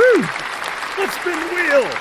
Let us spin that wheel, Mike, and find out who's going first on the hot takes. Put me on the wheel. I have put you on the wheel, Mike. Here we go. Spin that wheel. Who's going first? Who's going first? Who's going? Is it gonna be me? It's gonna be me. All right, everybody. So, Mike, see, it's not rigged. You were saying it's rigged before. You were saying it's rigged. It's not rigged. You see right there, guys. It proves it right there. I've used AI to throw ideas around and make lists. It's crazy. It's really crazy. I know. I use it a couple times too to help me out as well. You know, put like things I gotta do, help me motivate myself. All that. It's a fascinating thing. All right, it's hot take time. All right, I gotta do this. We gotta do this. We keep this ship moving, guys. All right, my hot takes got to go down, and I don't know what I'm gonna say, but we always do this. Woo! Hot takes. In 3, 2, 1. Hot takes. All right, everybody, those Apple prices, stop raising your prices, Apples. Apples cost too much as it is. Get those grocery prices down. Also, A24, come on, guys, Warfare. People love these movies. If there's a place for it, cool. But like, David Campbell said, if you're not training through the facts, it's wrong. Don't do that stuff. K-pop Demon Hunters, let's hunt them down. Mike and I got a new group. We're going to launch it next week. We're going to dominate all the demons. It'll be fantastic. And The Office, I think it's a bomb. I think it's a dud. I think it's going to suck. I also think that the Highlander will be great. There can be only one. That will always be, of course, the virginal one, but hopefully this was also fantastic. Daniel Day is the GOAT. He is the GOAT, guys. I will watch anything he does. I applaud him. I cheer him on. Please never retire. Keep coming back. It can be 10 years. I don't care. Also, the cut, whatever. I'm not going to watch that. It's a win-win, though. I'm going to tell you right now, for, again, having to win something when you're watching it live on television, it's a great deal. Also, Archie, no, I don't want to see Archie kill anybody or do shenanigans. That's Scooby-Doo, guys. And The Wizard of Oz, I will watch that all day, every day, because I tell you right now, I love these horror things. And guys, welcome to the new Pooniverse. Thanks for being here, guys. Woo! Nice Spicy takes. Energy. Woo. Spicy, red hot takes. Yeah. On today's media Hollywood stories. That's what you come here for. That's what you come here for. You come here for all of it. Mike, how you feeling? Feeling good about this? I'm feeling like you haven't been saying like, share, and subscribe. But if you want to and you feel good about that, you can help us out like that. I know. I keep forgetting. I'm not used to it because, guys, if you're enjoying what you're watching, welcome to Kickin with Kruse. Please like, follow, share, help us with those little hearts, and also get the new day thing banner up there. Hit me some of those too. Following us helps a lot. Become a family member when you hit it twice, so you get even closer to us, guys, here in the TikTok algorithm. We gotta crack this algorithm and make this the entertainment nation for all out there in the TikTok verse. And we'll stop saying all the bad TikTok verse words. We'll get it one of these days. We'll get it, yeah. One of these days. Penetration. Oh, Mike. What? It's a perfectly fine word. I'm feeling really good about this, Brian. I'm just going to relax here on the mini golf course for a minute. All right. Lay down. You can't see there's a little blue tinted river over here just to my left. Blue River. Full of Powerade. It's delicious, Brian. I'm so ready. Let's do this. Arctic Thunder, man. Arctic Freeze. What's it called?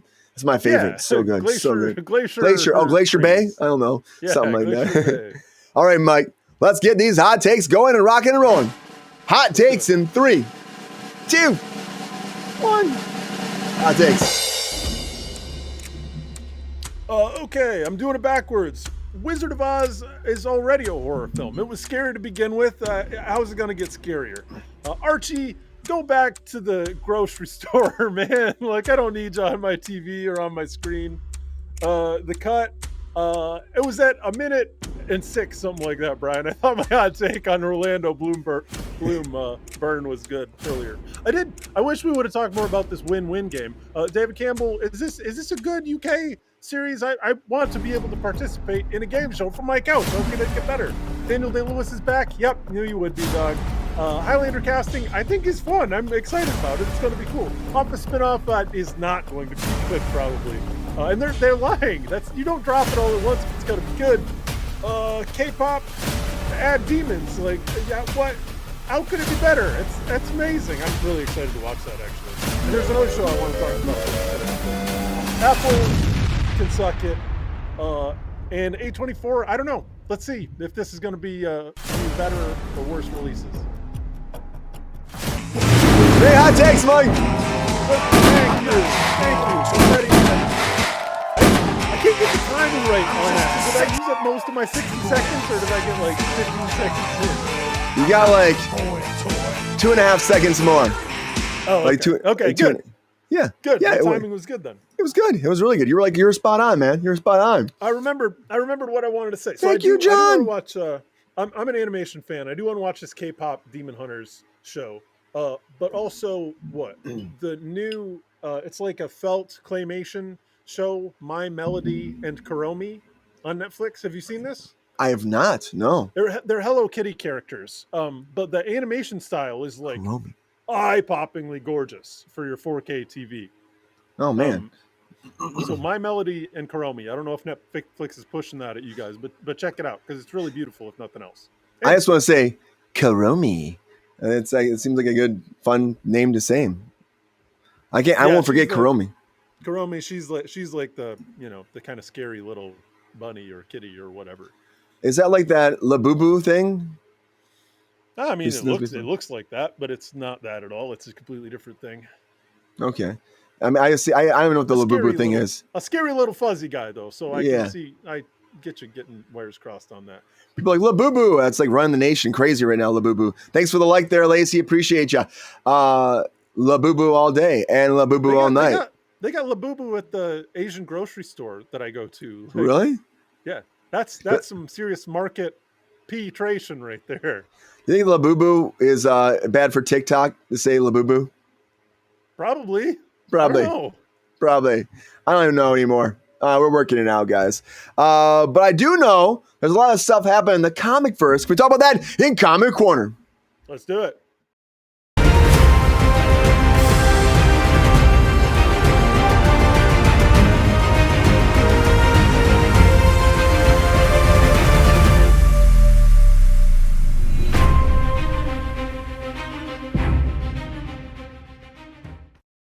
Some store names can get you it's a crazy thing. I didn't know that though, John. So yeah, there is stuff like that. You never know. I guess we better be more. Jeez, I don't know. We're working it out, guys. We're figuring everything out, guys. I want to talk about some Marvel stuff and some DC stuff. We're going to talk about a lot of that right now. We're getting some stuff that's kind of fun that's been happening. But so Spider-Man. There's some people talking about Spider-Man Brand New Day right now, about where it's going. I always want to say Brave New World, Brand New Day. It's too close. I'm going to tell you, not Marvel. Way too close. Weird, but it's okay. But I love this guy so much. Guys, Terrell Tillman. Guys, you know Terrell Tillman? He's been, of course, over there on Severance, just blowing it up. Everyone's going nuts about that. I love his performance over there. He is so great. You know what? I was talking to people before, like people are like, he needs his own episode too. When they were doing all those like spin-off episodes, everybody's getting like their own episodes, like he needs his own. I'm like, I would like to see that, but let's maybe in this next season. But there's a lot of rumors going around who he's playing in the new Spider-Man movie. Because apparently, according to the Hollywood Reporter, he has been announced to have signed on to star in the new Spider-Man movie with Tom Holland.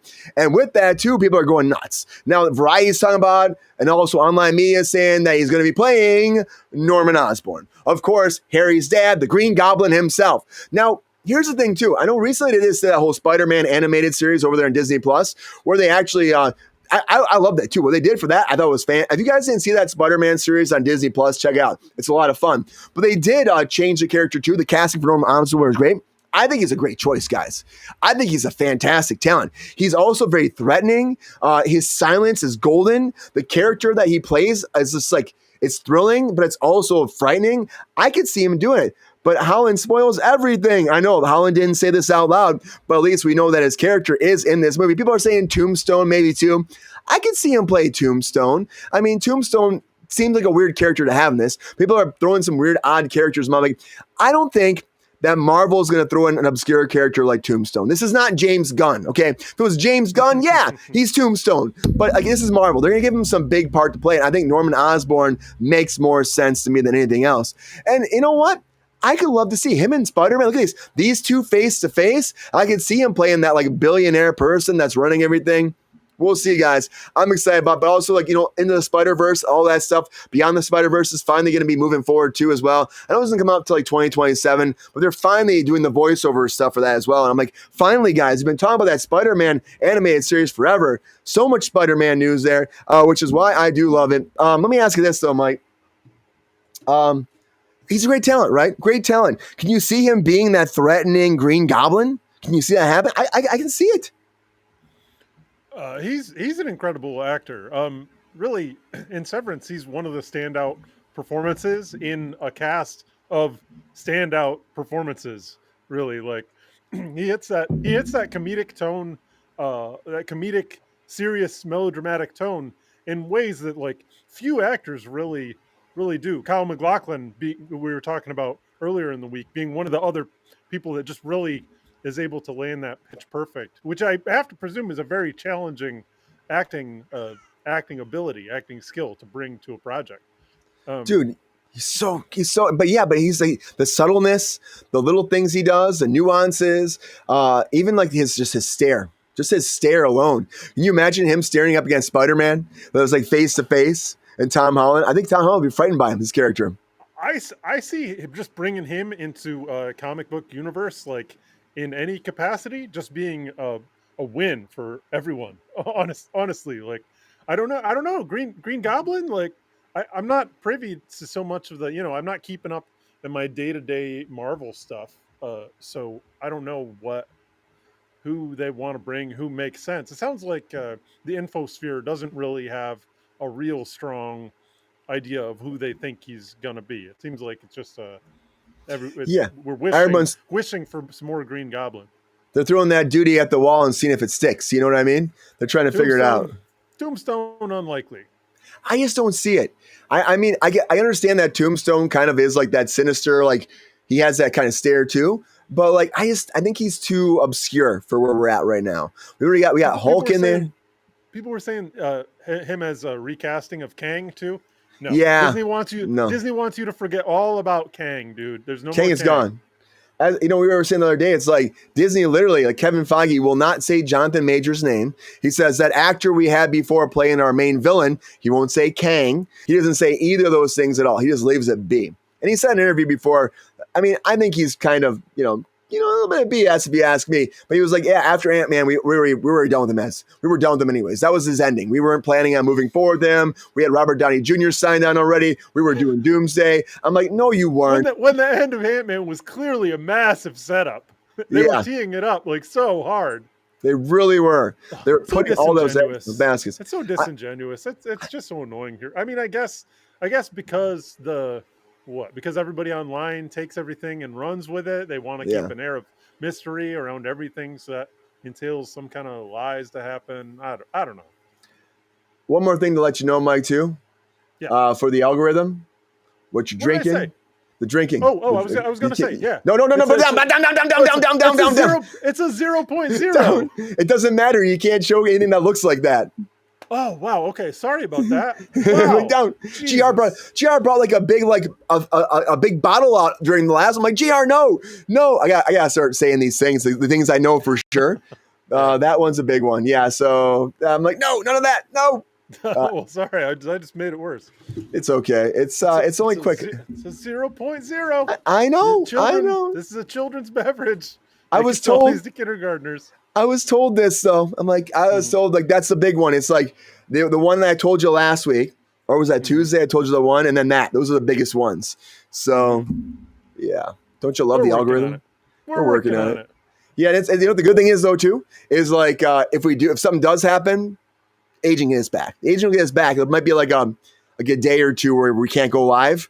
And then they'll get you back online. So if we go down, John, you'll know why. And I'll tell you, and we'll be back. So, and I'll get my warning, all that stuff. So it's going to happen eventually. I know it's going to happen eventually. Yeah, like will. When you're doing something like this, that's already against like what they normally do here. You know what I mean? Like this is not normal for the ticky to the ticky. So I think it's going to be a thing. But what do you think about too? I do like his characters. I do like him. I think there's a lot of speculation going on about what he could play. But I would say this: if they're going to cast anybody, Norman Osborn makes the most sense. We have not introduced Harry yet. We have not introduced as one of the biggest characters in the Spider-Verse. We're going back to that like ground level Spider-Man. This one, the very first time that Tom Holland's actually rocking a Spider-Man suit that's like he made himself. He had it briefly in the very first one. And then Tony Stark gave him all the technology. We're going back to actually that street level Spider-Man. They're really going to be pushing for that too, which I think is why they're looking for Norman Osborn. I think that makes more sense. That was always the biggest integrated factor for Spider-Man and all of the franchises, every narrative in the comic books.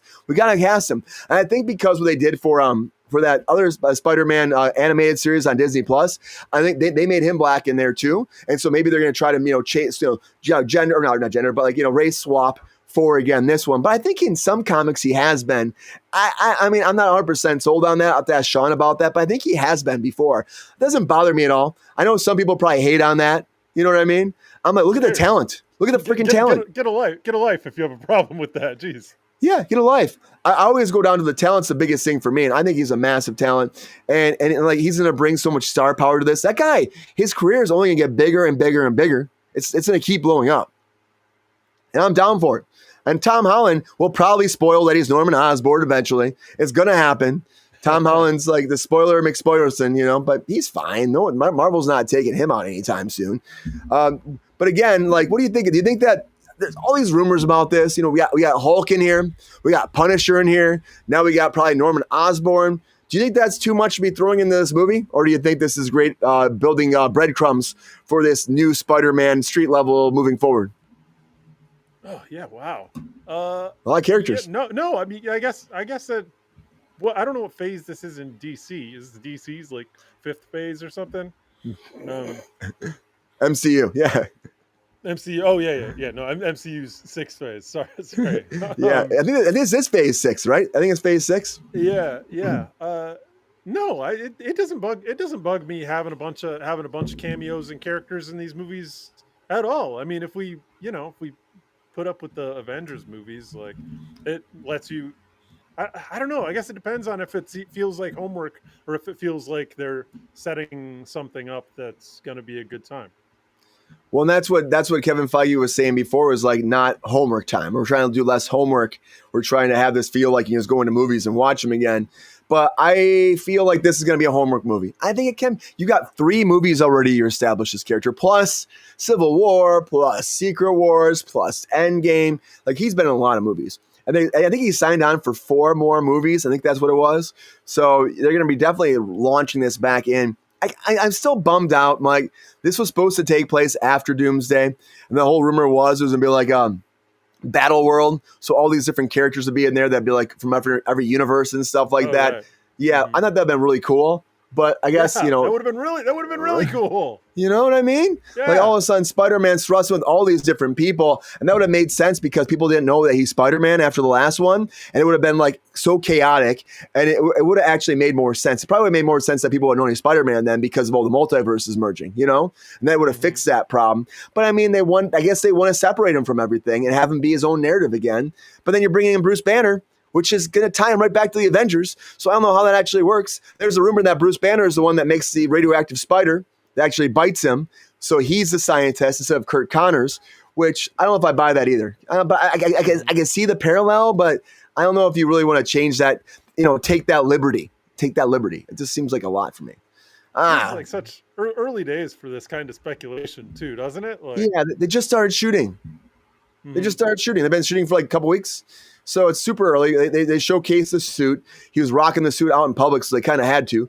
They're like, okay, well, let's do some publicity things and have some fun with it. I'm happy they're shooting on location again, but I wish they were shooting on location in New York and not in, overseas. I don't know why we're doing it overseas, because it's cheaper. Outside of London? Yeah, I don't like that. I mean, we should be shooting in New York City and then sound stages in Los Angeles. I mean, that's what we should be doing with this. Bringing that work back home. We got to talk to Kevin Feige. Got to have a conversave. If I get in there, I will. We'll Feige, see. Hop on over to the main show, Cruise Control. We'll have a little chat. We'll have a little one-on-one Feige talk, Marvel talk. It'll be good. We'll get Sean on. We'll get Kevin Feige. Yeah, we'll go nuts. We'll have a good time. Have a good time. Get him in on a Friday. These two are going to be a great combination, I think. I'm super excited to see how it goes. We'll be talking about this also over on the other show tonight too, guys. If you're tuning in right now, we'll be talking on Cruise Control Adjacent. We'll be checking that out. But he's so good.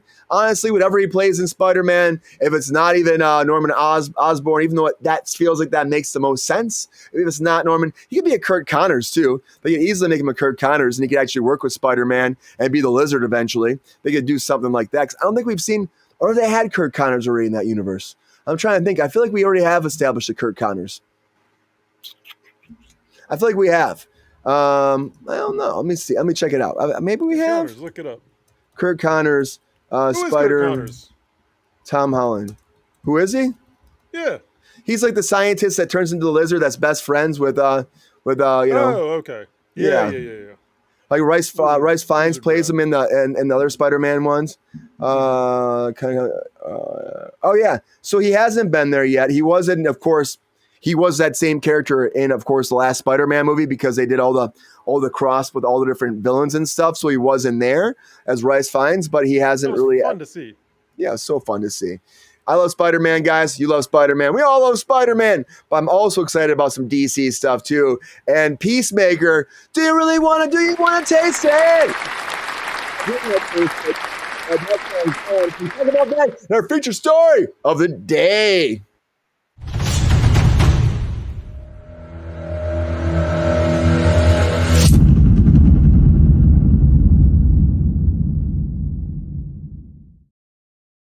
Fine, you're right, Mike. Do you want to taste it? But Peacemaker officially dropping on HBO Max. Everybody's going nuts about it because they also released again the intro credits. And the intro credits, I watched them, guys. I tell you, I know James Gunn is like very excited about this song. Mike and I talked about it earlier. Very excited. He loves Foxy so much. They're so great. It doesn't have the same glamour as the original song, if you ask me. It doesn't have the same pizzazz, that same drive. It bugs me. It's like we gotta change it every time. I don't know. I really don't know. I don't think we should, but I bet season 3, if people get mad about this and get angry about it, that we go back to the original theme song. I hope we do. Because this whole Foxy, what they call it, Foxy. I'm looking it up right now. Foxy something. I wish I knew the name of the band. I can't even tell you the name of the band at the top of my head. Oh Lord, Foxy Shazam. That's it. Foxy Shazam. It's a good enough song. It reminds me of a nice little 80s hair band type deal. But I'm not really stoked by it. It's a bit slow for me. But the show is out. We're talking about the multiverse, right? We're doing the multiverse, apparently. That's what's happening. And the multiverse is going to have, I guess, season 1 was a different universe, and then they're merging with the new universe. So they're using that in order to take away some of the things that happened in Peacemaker season 1 that they can't do right now. I'm talking about having Aquaman, having the Flash in there. They took those out, and they actually released a clip that shows they have a Green Lantern in there, Hawkgirl are in there now too, as opposed to having those. So they kind of just warped it, changed it, and used that. And then also a big thing that's happening in this new season, apparently full frontal. They're going to have full frontal. I'm like, whoa, first time in a DCU project, first time ever in a Marvel project, in a comic book thing. They're getting raw, real, deep dive, showing you the full Monty and singing and dancing along the way. Oh, Lord, guys. Oh, Lord. Oh, it's a lot. It's a lot, Mike. Do we need? It seems like trying to piggyback on the extremeness of The Boys, though, does it not? You're right about that. I didn't think about that. 100%. Try to be like The Boys.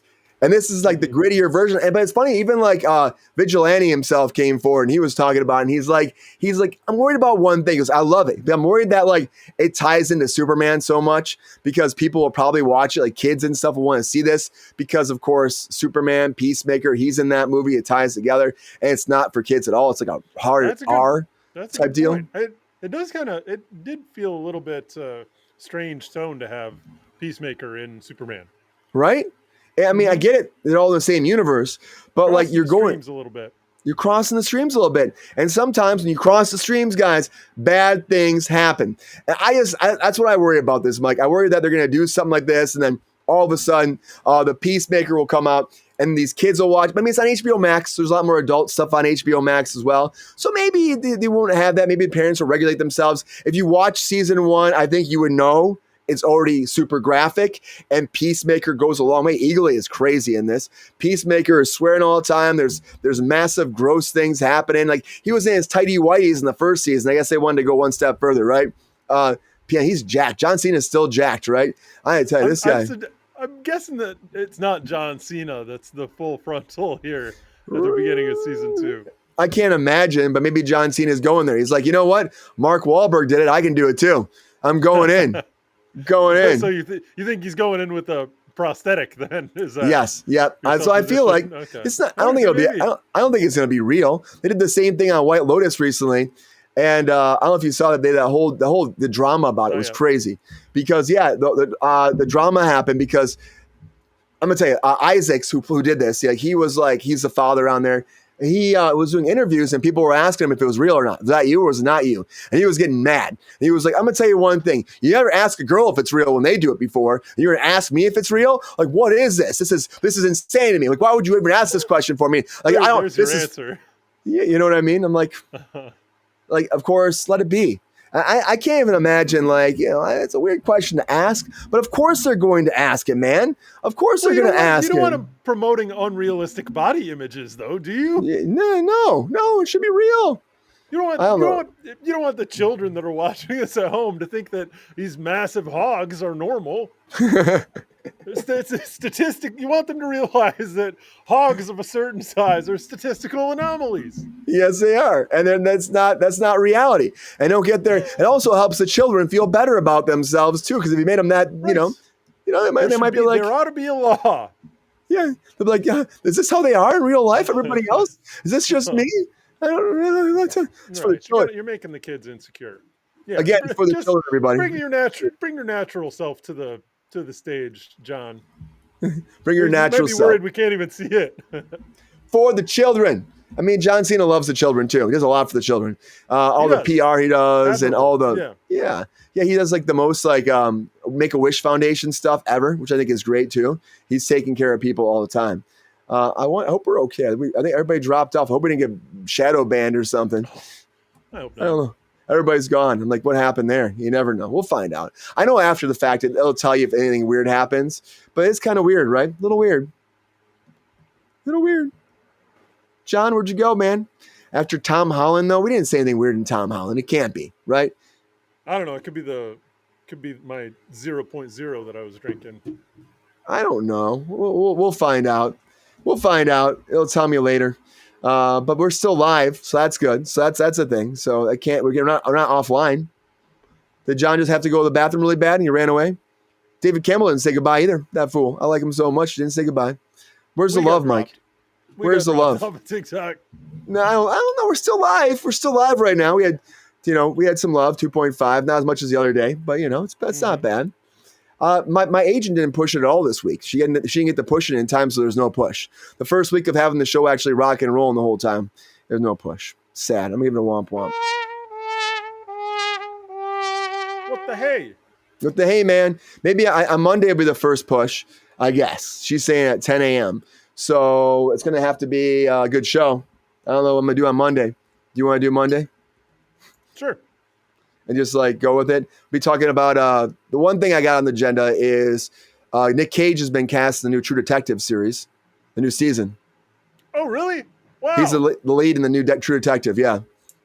I didn't watch the last season. It was good, and that was going to tie in a little bit too, apparently. We'll talk about that more on Monday. Nobody's here, doesn't matter. We'll talk about that on Monday too. I'll make a thing about that as well. And there's a lot of drama stuff. There's a lot of drama stuff.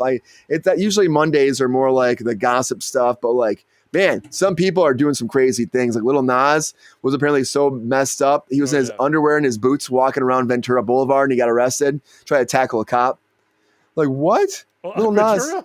Yeah, right here. Okay. Right here. And he was saying the party's still going at 5 a.m. You coming to the party? And then he tried to wrestle a cop, apparently. I don't know why he do that. Welcome, Leo. How you doing? Welcome to Kickin' It with Kruse. You got somebody here? Hello. That Peacemaker, though, overall, that intro credits, I like the original better. I think they're really pushing the boundaries this new season. I think because, again, with what they're doing with full Frontal, which is crazy to me. I don't think the DCU actually needs that, but it is that shock value. You're right. They're probably trying to tie in the boys, all that boys audience too, bring them in as well, because that does great for Amazon. And HBOMAX, I think they're going to try to push the barriers a little bit. And, you're tying into this whole new, even think about that Creature Commandos is pretty graphic at times too. I don't know if you saw that Creature Commandos, pretty graphic. So maybe they're just trying to make it more adult now on HBO Max, because that is a very much of an adult audience there, right? Most of their stuff is adult. So you see that might be it, Mike. That might be really it.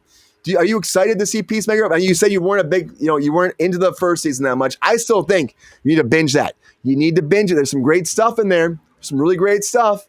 I think it was a situation where I watched the first couple episodes and then I was kind of like meh, and then I was just in the same room when my wife was watching it and I was on Reddit or whatever.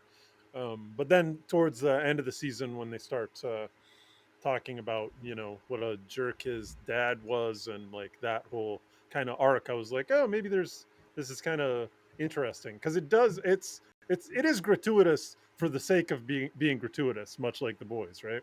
It really is. I think they just go all stuff that Eagly does in this too. I love Eagly, one of my favorite parts of the whole franchise. And even in the intro, even the new intro credits, Eagly is hilarious, like jumping around the people, meh, meh, meh, doing the whole thing. I actually really enjoy Eagly. I'm like, this is a crazy comic to actually write. Have a pet bald eagle on top of that, and John Cena nails it. I mean, John Cena really has found his stride with this. And James Gunn, isn't it funny what James Gunn did for wrestlers? He gave Batista his career, and he gave John Cena his career too. Really, think about that. I mean, the Rock paved the way, right? You did. These guys, well, they're doing their kayfabe up in front of people like 5 nights a week, whatever, for years and years. Like it makes sense because these are people that have the physiques of superheroes and have the chops of people that have been doing improv in front of an audience, live stage theater, like for years. So it really, once the dam broke with Dwayne the Rock Johnson, unless you consider Hulk Hogan's run with trying to think of what his Macho Man, Kindergarten Cop, what his movies were back in the 90s. Suburban Commando is my favorite. I love Suburban Commando. It's a nice place to visit, but I wouldn't want to live there. Which I wouldn't really consider a breakthrough into mainstream cinema.